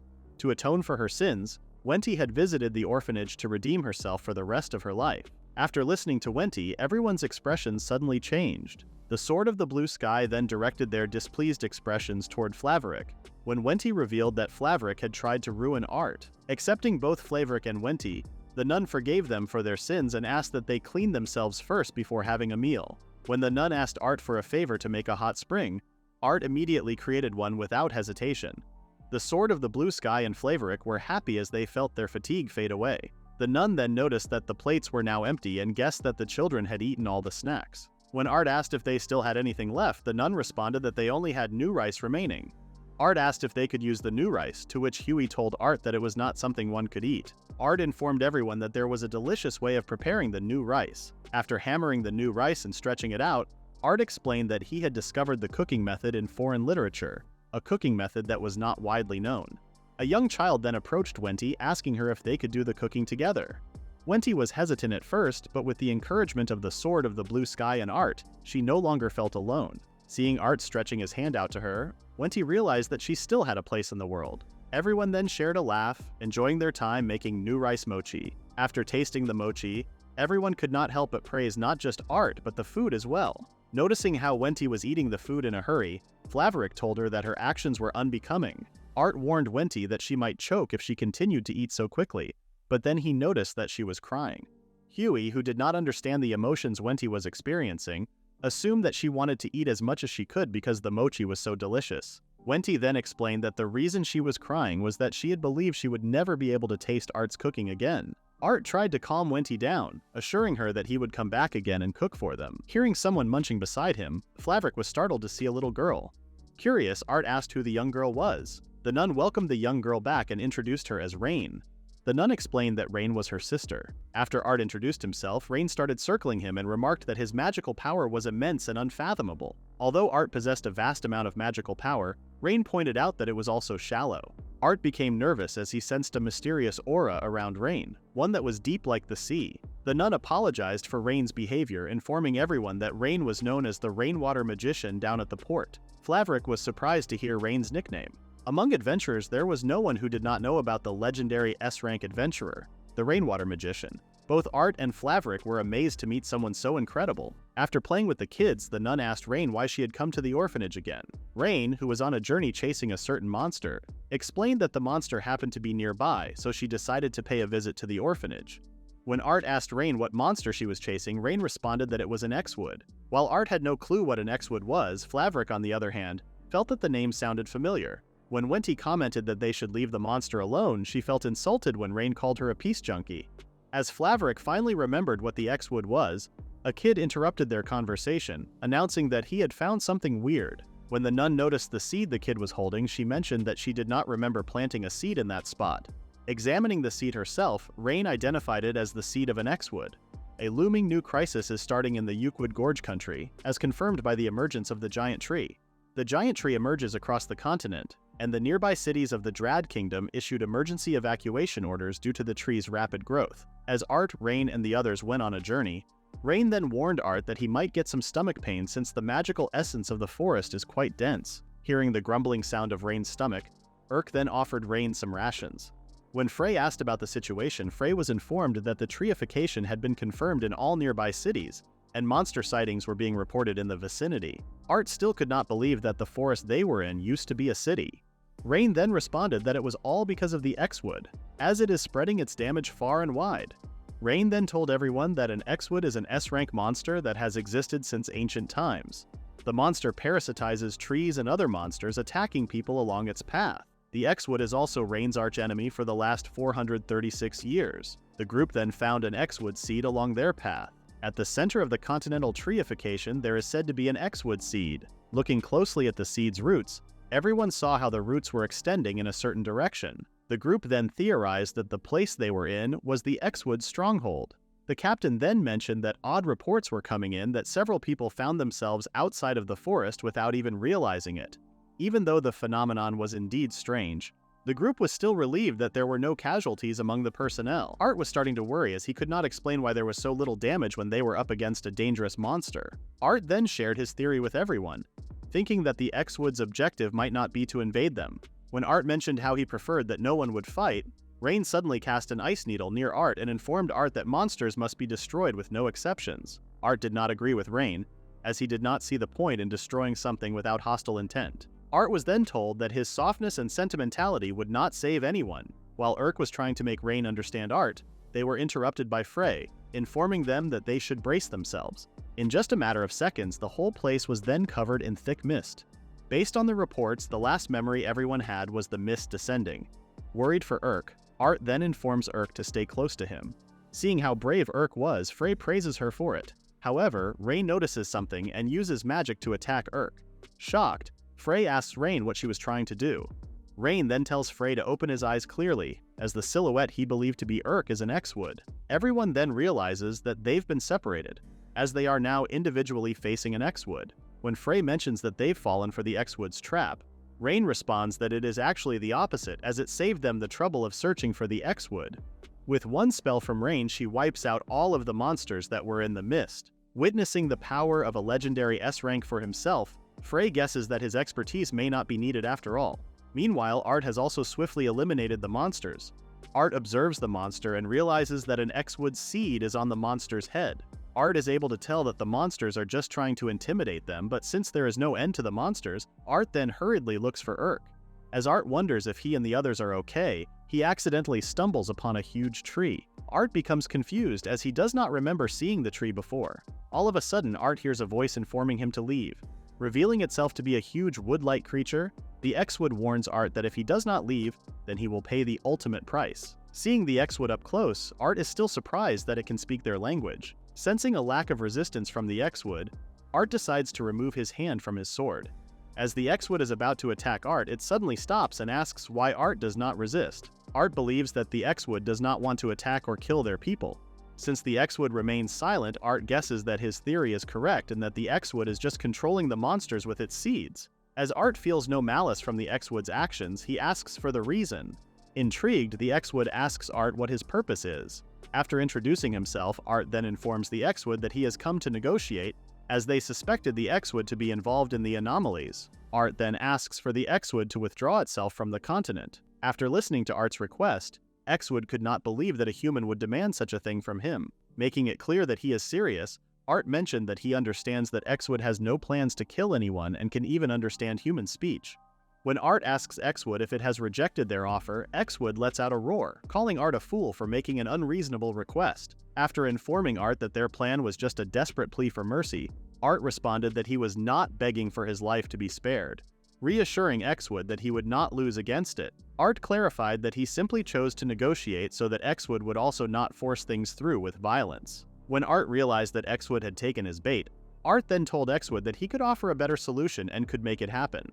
Before sharing his plan, Art asked X-Wood for its goal, as he believed that it was a fair exchange if X-Wood wished to know Art's solution. Agreeing to Art's terms, X-Wood shared his story, where he had transferred from a different world, the ancient continent of Doryoku. In X-Wood's world, the balance was broken by war, which made X-Wood decide to transfer through the spirit tree, Falbrav. Art was familiar with Falbrav, as it is the largest world tree in the center of the continent. When Art asked for the reason why X-Wood came to the continent, It responded that it was for the survival of its kind. Xwood came to the continent to find a place where they could live. Listening to Xwood, Art realized that the ancient being had taken on the responsibility of ensuring their species' survival, and came to the continent to secure a place for them. Art understood the Xwood's intentions. However, he pointed out that the residents are now suffering and asked for the Xwood to stop turning the town into a forest. Xwood also pointed out to Art that humans cut down trees and claim the land for their own. From Xwood's experience, humans are just incredibly arrogant, and such arrogance breeds conflict. Art could not look Xwood straight in the eye, as he himself knew that what the Xwood mentioned was true, and that the Xwood had always been the ones to suffer. Art still wishes for their two species to coexist and to end their endless fight. After informing Xwood that it cannot get what it wants by just arguing, Art then asks that they search for a way for them to live together. However, the Xwood only felt insulted after listening to Art, thinking that Art does not understand its suffering and hatred. Left with no other choice but to fight, Art then drew his sword and slashed parts of the Xwood. Art pleaded with the Xwood not to let him draw his sword again, as he promised that the Xwood would die next. When the Xwood mentioned that it no longer had the time and power to deal with Art, Art then held the Xwood's branch and asked it to try to coexist. The Xwood was puzzled as to why Art was siding with the monsters. It did not matter to Art whose side he was on as long as everyone would be saved. When the Xwood asked Art what made him think he would be worthy of trust, Art then bravely informed the Xwood to plant a seed in him, and he would serve as the intermediary between the two species. While Frey was calling out for someone, Rain remembered her horrifying past. In the Falbrav Great Forest, Rain and her parents were having a wonderful time when Rain's father suddenly slapped her sister, reminding her how dangerous humans could be. Rain's parents were devout followers of the Elven religion, and the teachings and rules were absolute. Rain was then engulfed in fear as she witnessed how her home was being consumed by fire. When Rain and her sister tried to find their parents, they were shocked to see their bloody corpses nearby. From that point, Rain vowed that she would not forgive those who had caused them harm. With no home to return to, Rain and her sister walked on, driven by the goal of destroying all monsters. After some time, Rain became known in the town and was frequently asked for her help. Not wanting anyone else to suffer, Rain then used her magic for the sole purpose of eradicating the monsters. When Rain visited the orphanage before, her sister pleaded with her to stop fighting.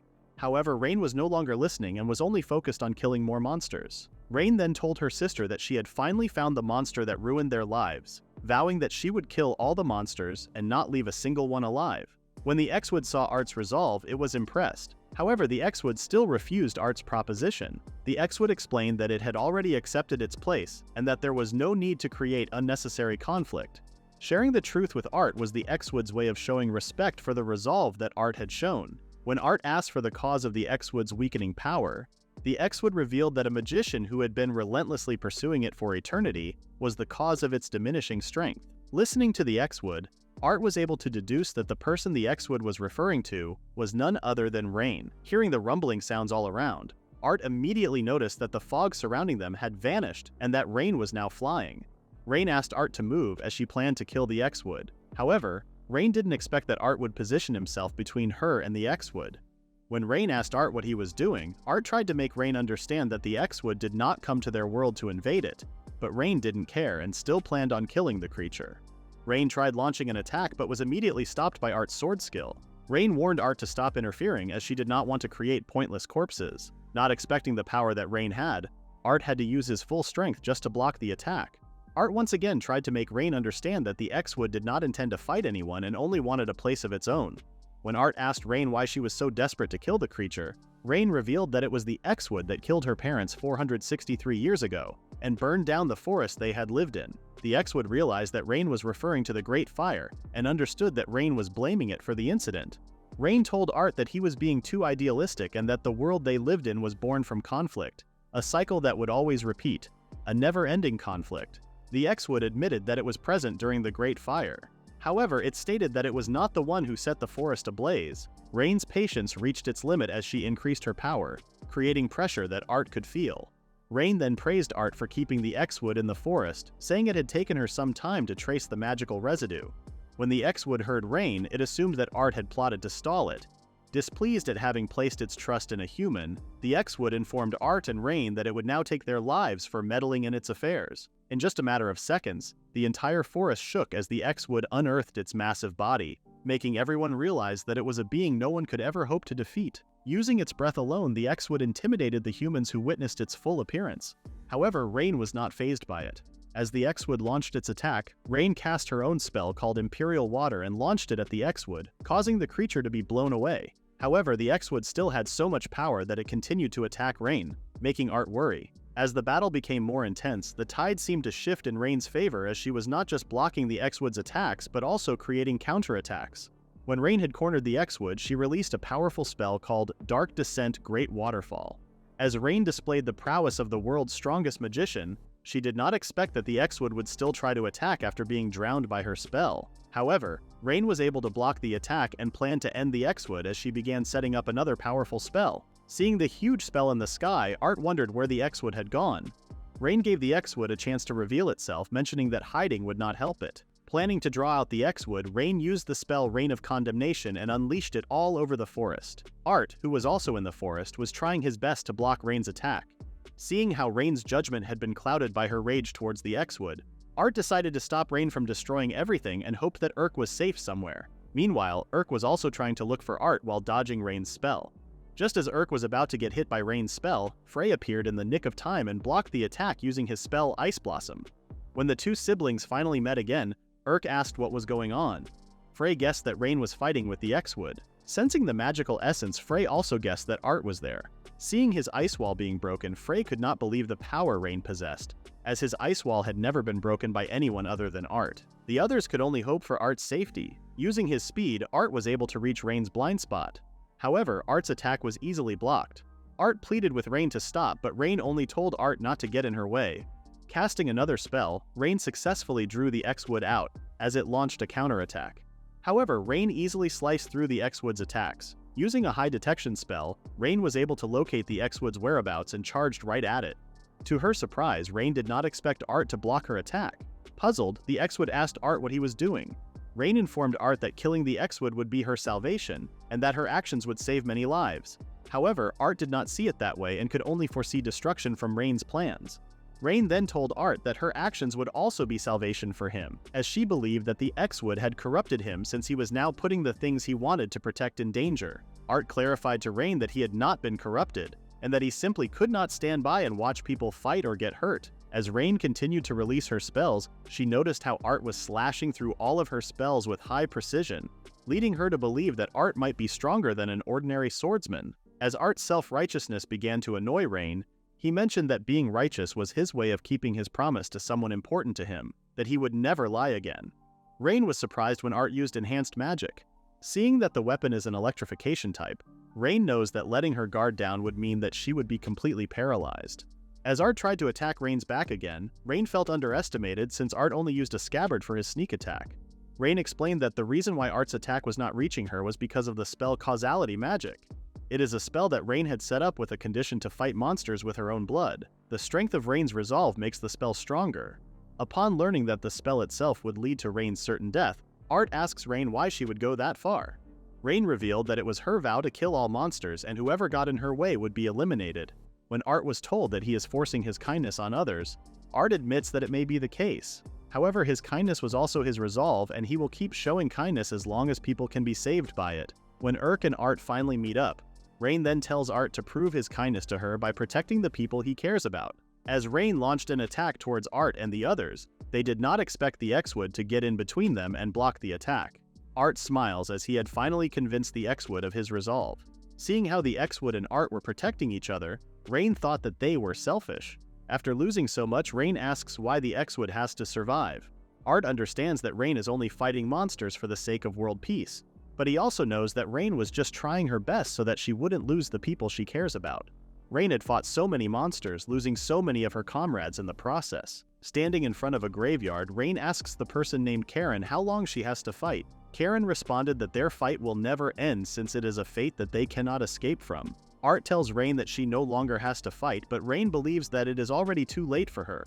Rain tells Art that he would have to kill her for her to stop. The X-Wood thought that killing Rain was something inevitable, releasing its roots from the ground. Art then asks Frey to set up his maximum defense and reassures Urk that he would definitely return to her. The three strongest beings then used their powerful spells, with Art using his body strengthening, Rain with her judgment water, and the X-Wood its tree prison mountain. The three spells caused a huge explosion. As the forces clashed with each other, Art and the others were shocked when a black hole appeared in the sky.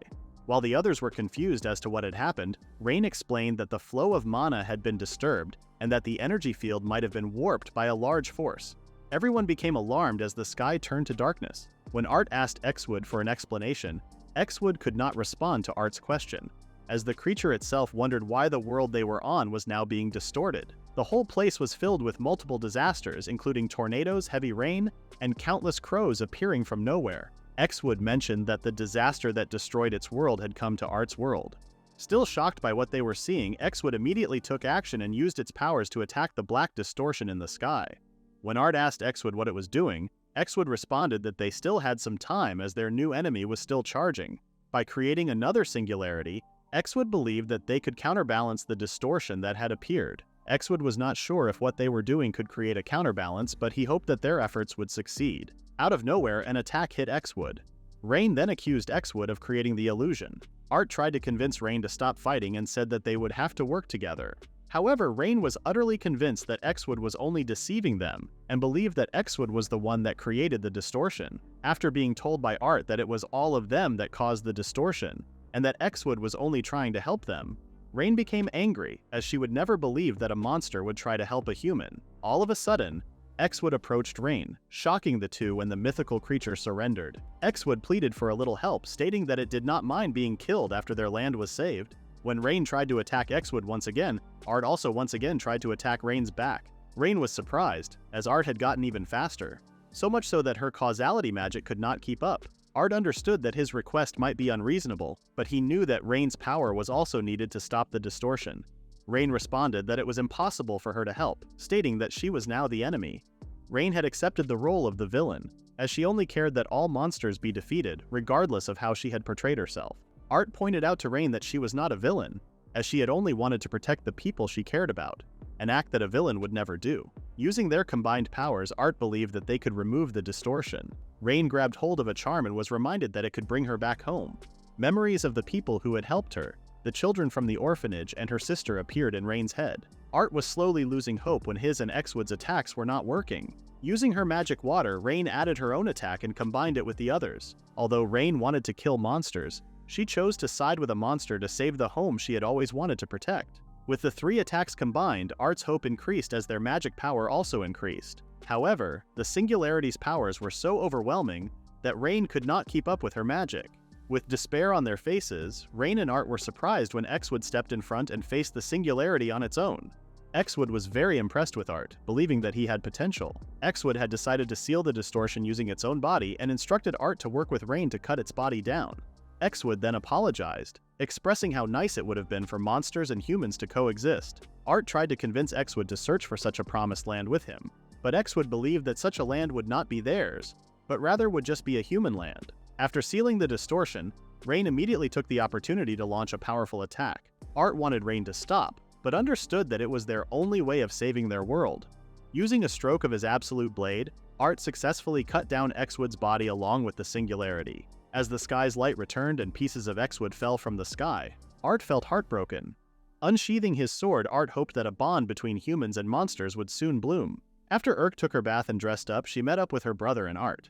Frey did not expect that his sister would speak to Art first before addressing him. After reminding Art to rest properly, his attention shifted to the food called yakimono. Art explained that he remembered seeing the dish a long time ago, and ever since then, both the food and the cooking method had stuck with him. When Urk saw Wenty and Flaverick, she passed by the shivering Wenty and told her that while she hadn't yet forgiven her, she would continue to trust her since Art was fine with it. All of a sudden, Princess Leah arrived, informing Art that she had brought what he had requested. Seeing the mountain of food, Art was very grateful to the princess, while Urk was suspicious of her actions and asked if the food had been stolen from the castle. After assuring Urk that she had received permission for the food, Princess Leah called out to the person in the back, saying they could now reveal themselves.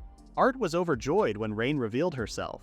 When Sister Rack saw her younger sister, she approached the fidgeting Rain. Expecting to receive an earful from her sister, Rain was surprised when Sister Rax hugged her instead. As everyone witnessed the two sisters reuniting after the incident, Rain could not help but tear up. She apologized for making her sister worry and for everything she had done. After speaking with her sister, Rain bowed in front of Art and Urk, apologizing for the trouble she had caused them. Urk, who had already learned about Rain's life story, pitied her and suggested that she simply enjoy the celebration for the day.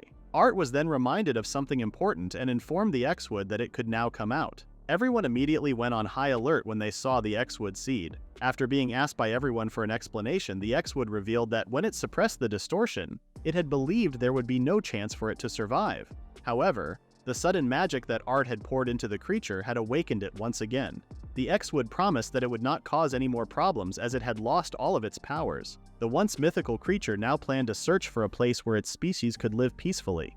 Rain, who had hunted the creature for most of her life, accepted the truth about the X-Wood no longer intending to hurt anyone. Princess Leia then suggested that they eat now and save the conversation for later. In front of the sizzling food, Art thanked everyone for their hard work. Hoping that all of the species could coexist moving forward, Art shared a toast with everyone. With his elegant skills, Art cooked and fed everyone the delicious food. After the feast, Urk was surprised when Princess Leia revealed that she was giving Art an entire mine. The mine had been decided to be given to Art after the Queen Locust was defeated. Art appreciated the reward but was not sure what to do with it.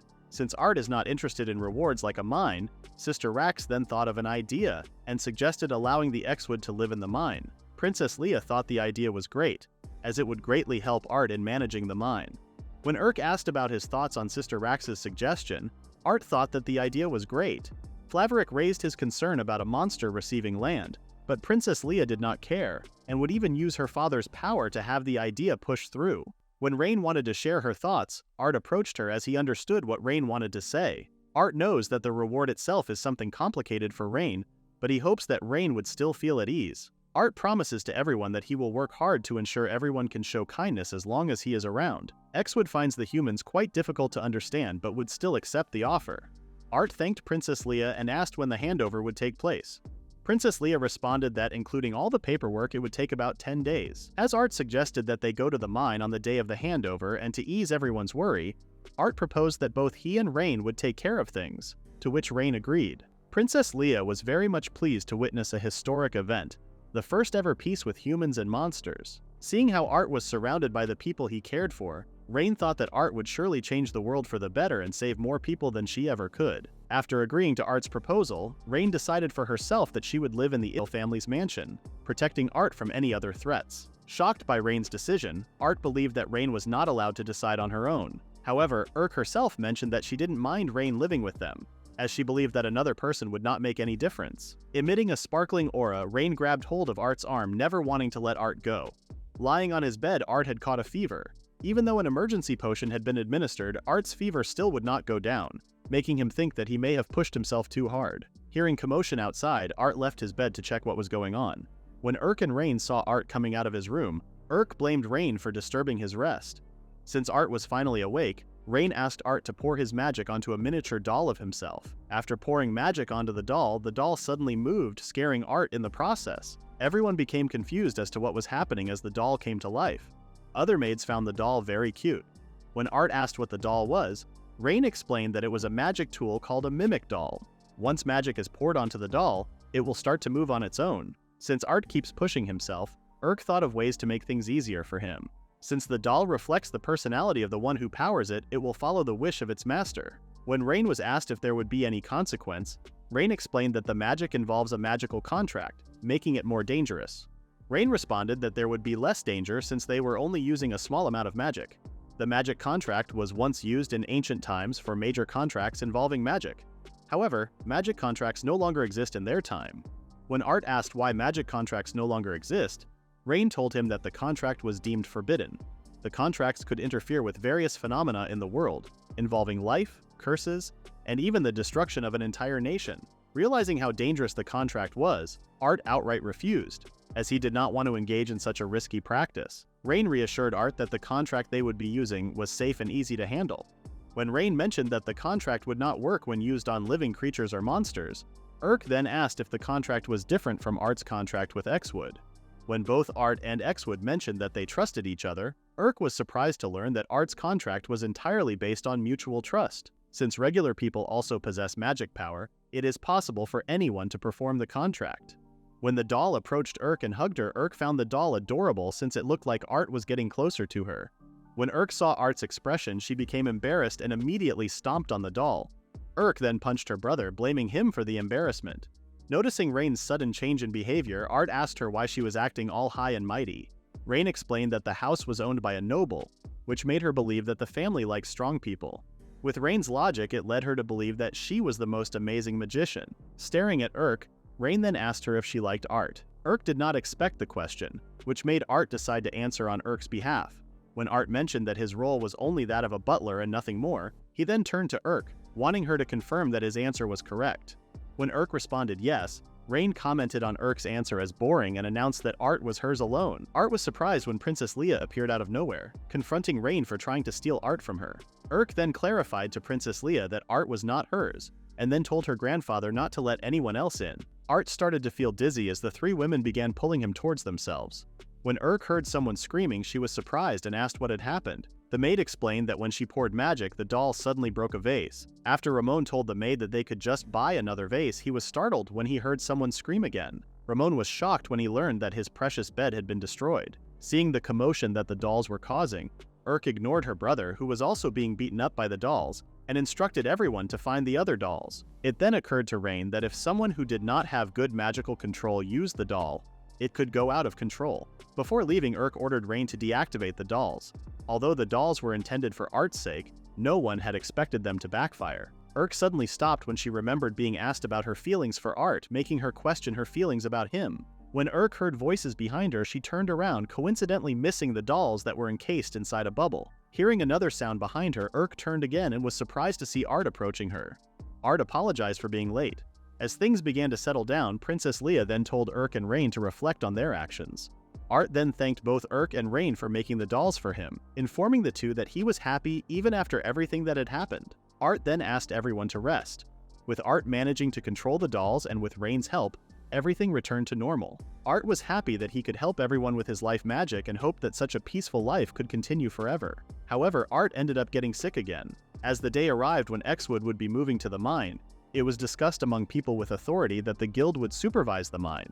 The area would officially be treated as farmland, managed as land where spirits live, serving as an agricultural exchange between humans and monsters. While a new beginning was taking place elsewhere, Art, on the other hand, was facing the greatest trial of his life. Art looked empty and broken as he stared at a shattered weapon. Urk, who was observing Art, had a vague idea of what was happening but still asked Rain what had occurred. Rain apologized, admitting that she had been reckless. 30 minutes earlier, Art had asked Rain to enhance his life magic even further. Art wanted to improve the precision of controlling the dolls to make them more useful. Upon hearing Art's reasoning, Rain advised him to fundamentally increase his magical capacity. During their training, things had escalated and both Rain and Art had gotten carried away. Urk told Rain that she could have held back a little more. However, Rain insisted that she didn't want to hold back, as she believed doing so wouldn't help Art improve. When Urk mentioned that she had never seen Art so depressed before, it made Rain feel even guiltier, and she sincerely apologized. Since Urk's household did not have a blacksmith, they had no choice but to seek Princess Leia's help. Smiling brightly, Princess Leia presented a variety of weapons crafted by blacksmiths from across the continent. When Urk asked who had paid for all the weapons, Princess Leia responded that the weapons came from her personal funds. Knowing the princess, Urk was certain that the funds used were actually from the national treasury. Princess Leia explained that as Art's future wife, she must ensure that he has everything he needs. When Princess Leia asked Art if there was anything he wanted, Art simply replied that he didn't want anything. Urk comforted Art, knowing that he had been using his sword for a long time. It was thanks to his sword that Art had been able to protect so many people, including himself. Art began to cry as he felt he owed his weapon a great deal. Princess Leia apologized, saying she hadn't realized how important Art's sword was to him. As Art regretted his actions, Urk touched his cheek and mentioned how she had witnessed him using his sword to save her countless times. When Art apologized to Urk for looking pathetic, Urk responded that she understood what he was going through. Rain then pointed out that not having a sword would become an inconvenience for Art. The general then informed Art that he might be interested in a magic sword. While the others were curious about the magic sword, Rain glared at the general and asked if he knew anything about magic swords. Art was shocked when the general mentioned that he had held one before. When Art asked if such a sword could even be wielded, the general responded that he had not been able to wield it because he was not chosen by the sword. 30 years ago, when the general sought strength above all else, he mentioned how he had to pass 7 trials just to wield the magic sword. However, the trials were so brutal that they pushed the general to the brink of death and caused him to mentally collapse countless times. Rain finds the general's story a bit strange as she mentions that she would have killed him by now if he had truly been under the sword's control. Both Urk and Art were surprised by Rain's comment. Rain tells everyone that she is serious, as magic swords interfere with the soul in the worst cases. A magic sword can possess its user and cause harm. Pointing her staff at the general, Rain informs him that owning a cursed sword is incredibly dangerous and also utterly reckless. Upon hearing more about magic swords, Art tells everyone that he does not want a weapon that is meant to hurt someone. As magic swords are something that elves know too well, Rain suggests that they ask her sister more about it. When Art and Urk asked Sister Rax about magic swords, she outright told Art that he shouldn't wield such a weapon. Sister Rax further explained that magic swords are something an ordinary man should not handle. Although a magic sword is something that a human should not wield, Sister Rax shared that during the Great War in the past, a hero once used a magic sword and won the battle. The ones who created the magic sword were the ancient elves. However, the elves also have an old legend. Those who wield the magic sword will receive power, but the user will have to walk the path of darkness. Even if its user is a rightful person, the magic sword will eventually make the wielder bring destruction onto the world. Upon hearing everything that she has said, Sister Rax asks Art if he would still be willing to wield the sword. Art then confidently told Sister Rax that he would. Art understands how dangerous the magic sword can be as it manipulates its user. However, Art believes that it is all just a part of the magic sword's legend, and that it all comes down to how the power is being used. Art does not want to prove his strength through sheer force, but also admits that a time may come where he would need such strength to solve problems on his own. Art states how he wanted power not for fighting but for protecting. Art wanted to make the people he loves happy and feel safe. Urk smiles as she tells Art that she supports him with everything she has. Frey appears, asking everyone if they are all done talking. Frey shares some good news, telling everyone that a tournament is being held where the magic sword is the prize. However, Frey also tells them about the bad rumors he has heard. When Frey mentioned that the kingdom had sent out a request, both Art and Urk also decided to participate. Meanwhile, a woman who's riding a dragon has come and wants to meet the Ice Lady. At a massive shipboard arena called Atlantia, the Magic Sword tournament is underway. With the magic sword as its grand prize, Art had also participated by borrowing a sword from the organizers. The hosts announced that the tournament is being hosted by the Guild of the Sluster Empire. It was then announced that the winner of the first match was none other than Art. The crowd cheered for Art, but called him Benjamin instead. Before the tournament had started, Peters had informed Art that he would be going on an undercover mission and that he would be using a fake name. The mission came from a direct request from His Majesty himself. Since Art's face was not yet widely known, it would be less risky for the two of them to infiltrate. However, Peters still advised them to stay low. Peters pointed out to Art that they still needed to be prepared regardless of whether anything would happen. The magic sword is a symbol of immense power, possessing the ability to reshape the world entirely. After Peters mentioned the danger of the weapon falling into the wrong hands, Art began to worry and asked Peters if they were truly the right people for the mission. Peters was confident that Art and Urk could pull off the mission, as they had already taken down 2 S-class threats. Aside from taking down a powerful monster, Art and Urk are the ones Peters trusts the most. Before Peters left Urk, he jokingly told her that the winner of the tournament would also get a hot kiss as a reward. Urk was startled when Art suddenly appeared. Seeing Urk's face turning red, Art immediately checked on her, asking if she was feeling sick. While talking to Urk, Art sensed someone observing them nearby. Walking down the hall, Urk asked Art if he could smell something. Confused, Art promised Urk that he had already taken a bath. To Art's surprise, he bumped into Rain. Art had thought that Rain would be on watch. Rain then told Art that she had followed them because she was worried about their safety, pointing to Urk and mentioning that Urk was weaker than her. Rain then reminded Art of their deal, that they would get married once Art obtained the magic sword. Both Art and Urk were surprised, as Art himself had never heard of such a promise before. Rain explained to Art that once he wielded the magic sword, he would become a symbol of power. Rain believes that a powerful person must have a strong wife, which she believes can only be her. The conversation turned in a different direction as Rain challenged Urk to an appeal contest, and the winner would be the one who marries Art. After explaining the rules, Art voiced his concern, stating that neither he nor anyone else would be able to rate things the way Rain had explained. After teasing Urk about her feelings towards Art, Urk finally snapped and asked Rain who had told her that she would give Art away. Urk became competitive and ordered Art to stay silent and simply watch the battle between the women. The two women then played a game of rock, paper, scissors, which led to Rain winning the game. After portraying her appeal to Art, Urk became intimidated. When Rain insinuated to Art that her appeal should score 5 points, Art, still confused, told Rain that he did not know. Not wanting to upset anyone, Art decided to give Rain 3 points. Both Urk and Rain were disappointed with Art for choosing a safe score. When it was Urk's turn, Art's face turned red as Urk used her figure to gain more favor. To Urk's surprise, Art ended up looking as though his soul had left his body after witnessing her appeal. When Urk learned that she had received 5 points, she became ecstatic. All of a sudden, the whole place shook. It was then announced that the ship had collided with a submerged reef. Before Art could react, it was already too late as water had begun flooding their location. Rain asked them to give her some time as she planned to control the water flow in their area. Art then turned to Urk, asking for her help. Seeing Art's kindness, Urk was reminded of why women were drawn to him.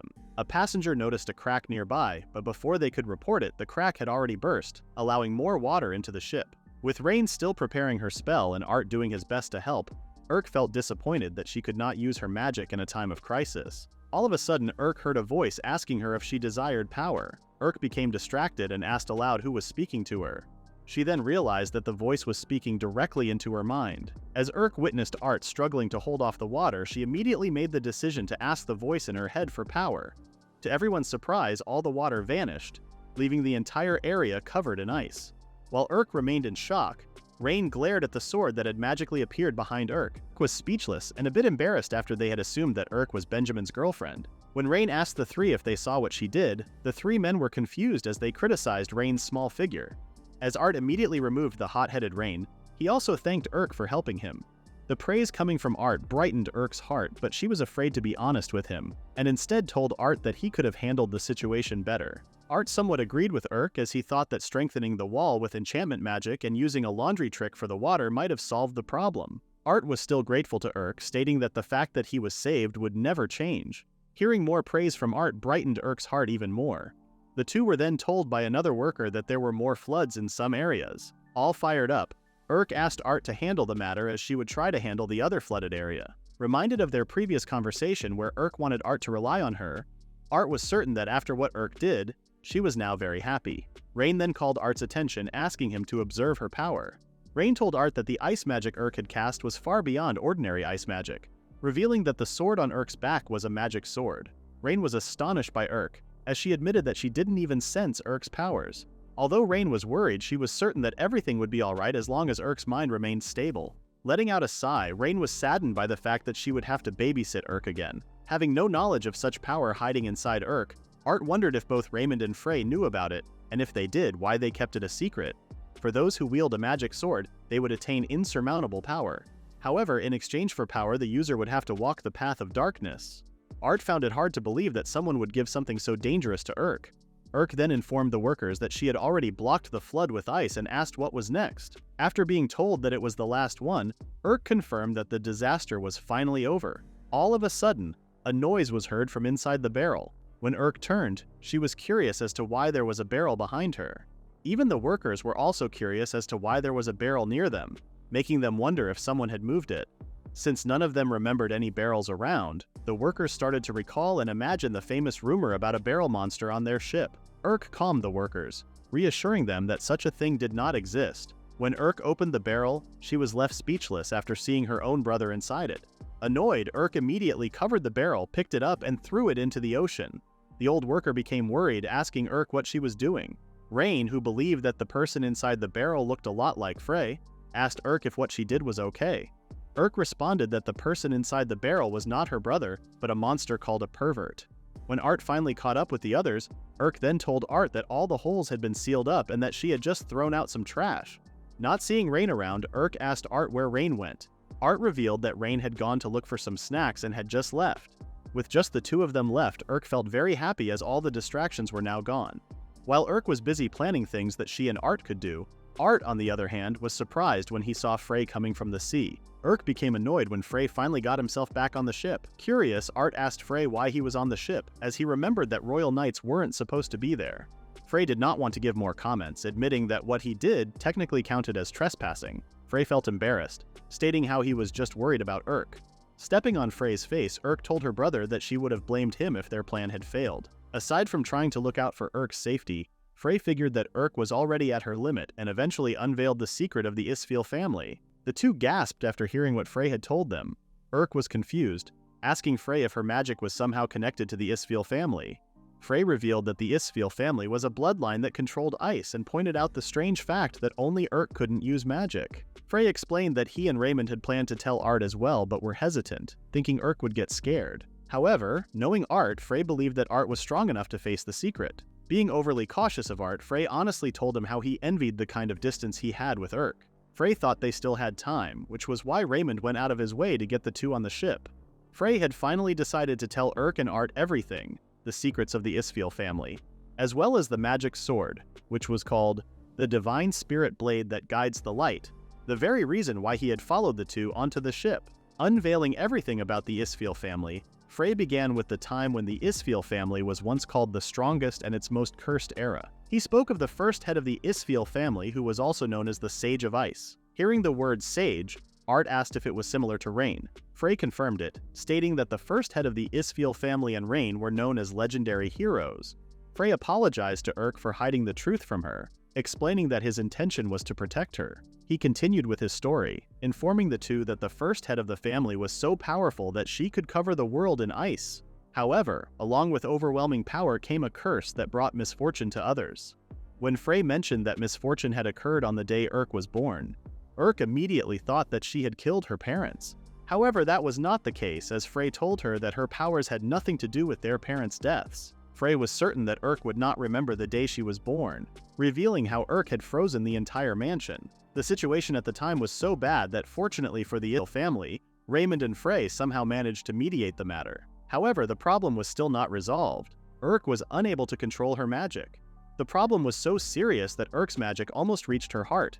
The Isfeel family used the Divine Spirit Blade that guides the light as a seal and placed it on Urk's magical body. However, once something spills out from the seal, it can never return. Urk could not believe that she had inherited the strongest bloodline of ice more than anyone else, as she remembered being known as the failure of the Isfeel family. Adding to the fact that she had no magic, Urk pointed out that her sword skills were nothing compared to her brothers. Afraid of everyone's eyes, Urk tried not to get involved with anyone. She believed that she had no talent at all. Frey told Urk that her having no talent was not true. In order to seal away Urk's dangerous ability, Frey and Raymond had to use the magic sword.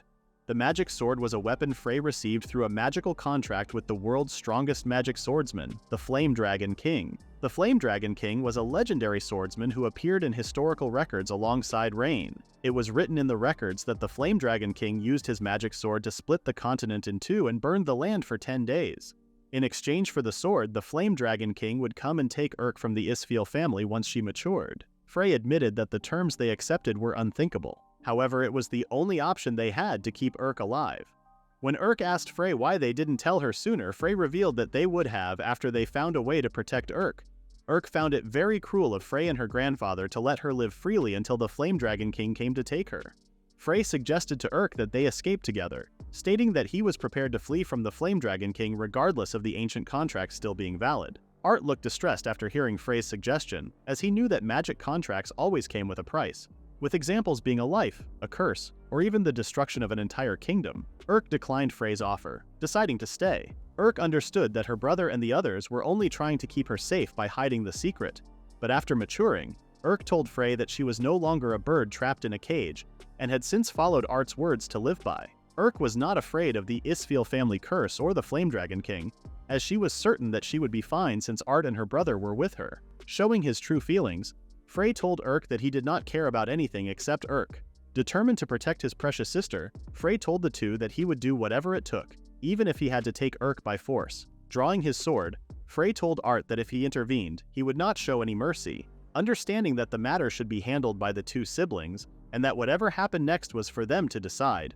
Art told Frey that he would not interfere. However, before they began, Art suggested that they change locations as he was concerned that the fight would result in another hole in the ship. Moving inside to an arena, Frey became excited to finally fight Urk seriously. Agreeing with Frey, Urk told her brother that she was sick of fighting him when he was always trying to hold back. Observing from the deck, Art asked Peters if he knew everything. Peters respected both Frey and Raymond's determination. However, knowing that the enemy was one of the strongest S ranks, Peters believed that retreat was the best choice. When Peters asked Art what they should do about the situation, Art responded that in a sibling fight, an outsider had no place interfering. Peters then asked Art what would happen next if Urk won and had to face the Flame Dragon King. Peters believed that by taking the magic sword from the tournament, they would have a better chance of fighting. Unsheathing both of their swords, Urk and Frey were now ready to show their real strength to one another. Frey initiated the fight by charging directly toward Urk. Frey moved so fast that Urk reacted late and could not put any distance between her and Frey. In the middle of his attack, Frey advised Urk not to just focus on him, but to also observe her surroundings, telling Urk to look up. To Urk's surprise, a spell had already been activated and was ready to be released. Frey's ice celestial spear was powerful enough to destroy the arena. Art was very impressed at how much Frey had improved. Peters, on the other hand, was not that surprised, knowing how Frey was a very hard-working person. Peters found it very ironic that Frey was fighting his sister using the strength and power he gained to protect her. As Peters wondered if such a fight could have been avoided, Art thought differently. Knowing how stubborn the siblings were, Art knew that their fight would have happened sooner or later. Hearing Art's opinion, Peters smiled as he realized that Art had truly grown a little. With the fight getting intense, Peters asked Art who he thought would win. Unable to decide, Art wished for the two to win. However, Peters rejected Art's ideology, believing that only one should come out as the winner. Frey was impressed with Urk blocking his attack with ice magic. However, after observing Urk's ice and seeing how distorted it was compared to normal ice magic, Frey believed that Urk still couldn't control her innate powers. Frey immediately realized that the magic sword had lost its function as a seal. Urk revealed that during the incident, she had heard a voice. Frey immediately realized that the sword had interacted with Urk and reminded her that magic swords weren't necessarily allies to humans. Magic swords have existed in the world since ancient times, making their origins mostly unknown. Most of the magic swords tend to become enemies and also have the ability to take over human bodies. Listening to Frey, Urk asked her brother if he thought she was being possessed. Knowing Urk since her childhood days, Frey had never seen Urk so determined before, which made him believe that she might have been possessed by her weapon. Angered by Frey's words, Urk told her brother to stop treating her like a child. When Urk was still very young, she was left in the care of the ill family's staff. When Urk asked about the whereabouts of her family and was told that they would eventually return, Urk realized that she had asked for something she was never meant to know, which made her decide to pretend that she had heard nothing. Urk admitted to herself that she was never going to be as talented as her brother. She also noticed how her grandfather was always harsh on Frey but kind towards her. Despite feeling no love from the people around her, Urk still felt happy because she could sense Frey's genuine smile, always hugging her and making her feel safe in the world. Bringing up the topic of Frey making a magical contract, Urk remembered that for one to make a magic contract, they would lose their life if they broke it. Urk believed that if she did not face the Flame Dragon King, her brother and grandfather would face severe consequences. Not wanting such a fate to happen, Urk was determined to protect her family. Frey was surprised when Urk mentioned that it was him who saved her before she met Art. After learning about the magic sword and taking it, Urk had also decided that she would save her precious family. Frey was shocked at Urk's speed, making him wonder if the magic sword had enhanced her body. However, Frey quickly realized that was not the case. Seeing Urk coming at him with everything she had, Frey realized that Urk was truly trying to win the fight. He could not believe that the small and fragile Urk he once knew had changed so much. Not wanting to betray Urk's feelings, Frey used an enchantment spell called Ice Bind, trapping Urk inside a huge rose made of ice. Frey revealed that the spell he used was something he had created specifically for Art, and unless he cancelled it, the person inside could never escape. Knowing how similar they were, Frey used Urk's stubbornness to his advantage, hoping that Urk would not call him unfair. Thinking Urk was frozen and unable to respond, Frey was stunned when his magic was destroyed, revealing a smiling Urk. Frey was truly in shock, since his spell was strong enough that even dragons couldn't break it. Seizing her opportunity to counter, Urk used all her strength and delivered a vicious headbutt. Urk explained that she was somehow resistant to ice magic, making Frey's magic powerless against her. Unbeknownst to Frey, Urk had also used their stubbornness to her advantage, baiting him into creating an opening for a counterattack. With Frey sitting on the floor, Urk asked if her counterattack proved that she had won. Remembering the time he faced Art, Frey laughed, admitting his defeat. He had never thought he would suffer a loss to his sister. Frey was certain that their grandfather would scold them again. When Frey mentioned that the time had finally come, Urk was confused and asked what he meant. Frey revealed that the Flame Dragon King was now coming towards them. Rain sensed a familiar presence, informing everyone that the Flame Dragon King had arrived. Everyone was surprised when they saw a huge ball of fire coming towards them. Trying to create some distance between them and the Flame Dragon King, Rain decided to get serious. When the huge ball of flame came into contact with Rain's magic barrier, it caused a huge uproar that spread miles away. Thanks to Rain's protection, everyone came out safe. As Urk realized that they were now facing the Flame Dragon King, Frey advised his sister to brace herself, as she was now going to stand before the world's greatest magic swordsman. When the Flame Dragon King revealed herself in a dramatic fashion, the first thing she did was laugh at Rain's appearance for not changing one bit. Rain was not pleased with Karen, the Flame Dragon King's entrance, telling her that everything she did was so rough and careless. With a few exchanges of words, the two were about to start a whole different level of fight. Seeing how Rain was still as arrogant as ever, Karen asked her why she was on the ship. When Rain responded that she was on vacation, Karen did not believe her words. Announcing that she would be taking the Pillar of the Future, Karen asked Rain if she planned to get in her way. However, to Karen's surprise, Rain told her that she would be doing no such thing since she had nothing to do with the magic contract. Karen was surprised when Rain changed her mind. Rain explained that she didn't want to get into trouble again by sticking her nose where it didn't belong. Karen sighed, not expecting that the being who was once called the strongest mage had become soft. Karen reminded Rain of the eternal law of their world, taking what they desire by force. Seeing Rain smile, Karen asked for the reason. Rain herself was not sure and simply told the Flame Dragon King that she would lose. Karen felt a bit frustrated, thinking of the possibility that Rain might intervene, hoping that Rain would just go somewhere else. Unable to think of alternative options, Karen decided to just crush Rain as well. Unable to comprehend the overwhelming presence, Urk asked her brother who exactly the Flame Dragon King was. Frey revealed that Karen, also known as the legendary magic swordsman and Flame Dragon King, was the leader of the world's strongest race, the Dragon Clan. Karen was considered a double S rank, a legendary adventurer who once put an end to the primordial spirit tree. After vanquishing an incomprehensible being, Karen had become the embodiment of destruction. Urk immediately felt Karen's pressure just from her gaze. Art also could not believe the intensity of the pressure that Karen was putting on them, believing that if he let his guard down, he would certainly be crushed. Complimenting Frey's bold action, Karen asked him if he really thought he could escape.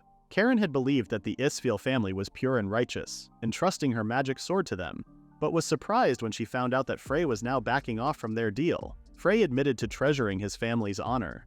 However, he still refused to back down against the Flame Dragon King. Finally meeting Urk, Karen told her how much she had grown. Urk thanked the Flame Dragon King for giving her the magic sword, allowing her to live long enough for them to meet. Getting straight to the point, the Flame Dragon King, Karen, wished for Urk to bear her child. The announcement left everyone speechless.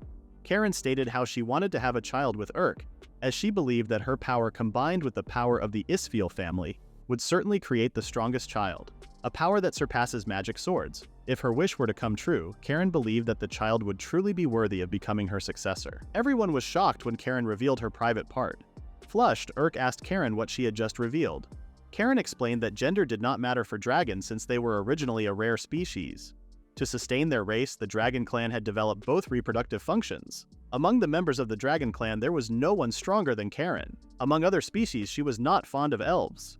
For Karen, humans were one of the few species that could reproduce effectively, and Urk happened to be a member of the most special, powerful bloodline. Karen had already passed her prime as a dragon, and with her body growing older with time, she needed someone to take over after her. Karen then asked Urk to fulfill the contract by giving her blood, ultimately repaying the Isf family's debt. Art finally understood why Frey was trying to help Urk escape. As a member of the Dragon Clan, Karen's morals and values were completely different from those of humans. Urk refused to fulfill the contract, stating that she treasured her family more than anything, making it clear that she had no intention of leaving Art or her brother. Karen sighed after hearing more refusals from Urk, stating that the only thing impressive about Urk was her body. With incredible speed, Karen knocked Urk out by striking her in the back, and informed Urk that she would simply take what she wanted by force.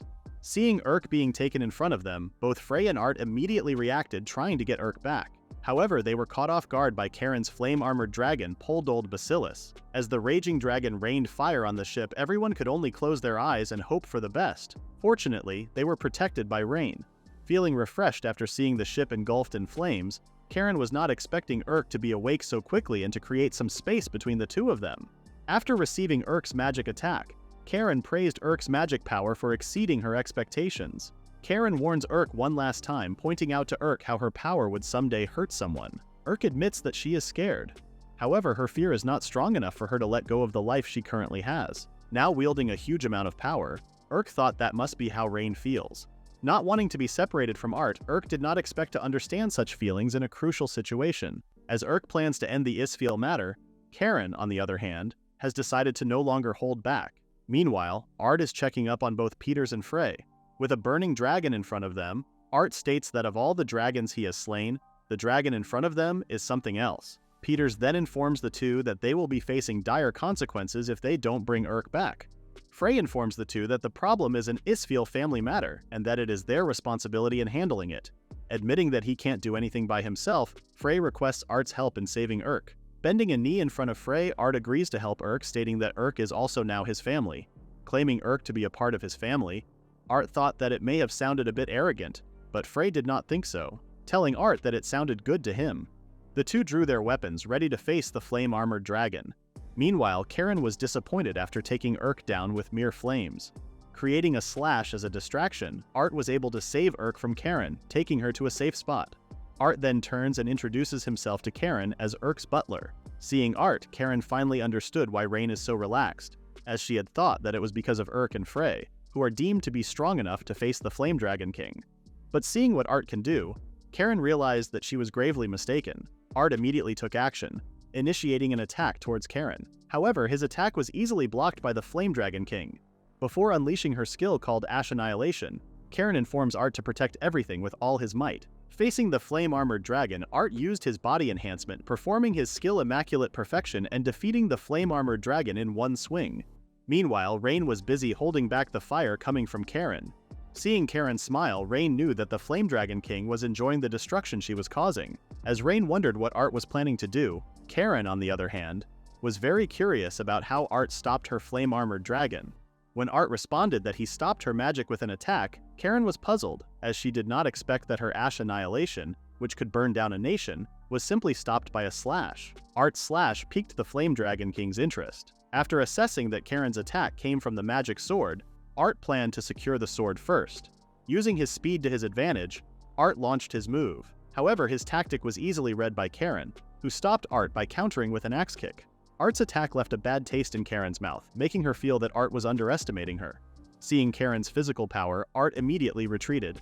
Karen praised Art for his sword technique. However, she also criticized his weak defense. As the leader of the Dragon Clan, the strongest being in the world, Karen informed Art that her entire body was armored with scales. Getting nicked in the face, Art admitted his miscalculation. However, his tactic also proved to be successful, as he informed Karen that he had now taken her magic sword. Karen later realized that Art had prepared himself to sacrifice everything from the beginning. Before Art could finish what he was about to say, he suddenly felt pain in his head, hearing the magic sword's voice.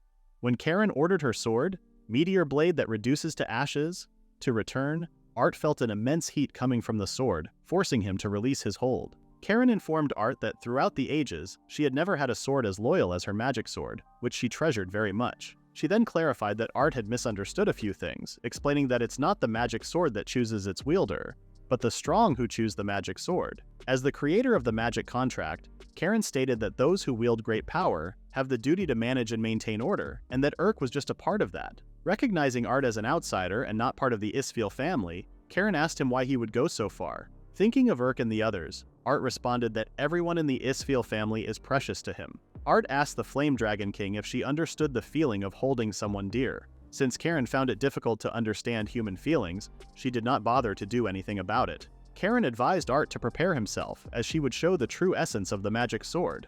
With the magic sword merging with Karen's body, she had now donned the magic sword armor, manifestation of the Flame King. After releasing their limits, the two then engaged in a fight that caused a huge explosion. Both Peters and Frey were amazed by Art, making the two believe that Art was now on equal footing with the Flame Dragon King. Observing the fight, Rain assessed that Art was now at the same level as when she was at her full strength. Seeing Frey's frustrated look, Rain told him that she understood how he felt.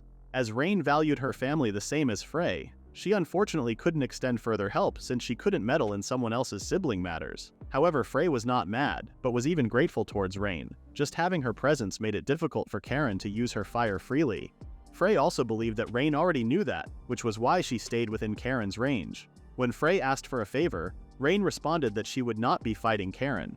Frey accepted Rain's decision but pointed out that it was not what he wanted to ask. With a smile on his face, Frey asked Rain if she knew any of Karen's weaknesses. Back in the intense fight between Karen and Art, Karen was very pleased as she had never had so much fun in ages. Karen was very much impressed that a mere butler could withstand her strength. Although Art was just a mere butler, he also believed that he would be nothing if he was not by Urk's side. Remembering his past and present, Art reminded himself not to forget what he was fighting for. Seeing Art putting on a good expression, Karen felt excitement all over her body. Urk suddenly appeared beside Art, reassuring him that with the two of them, they would surely overcome their current obstacle. Art was in shock, as he did not expect Urk to be standing beside him. That is the end of the recap at Chapter 36. Please view the pinned comment below about the next part.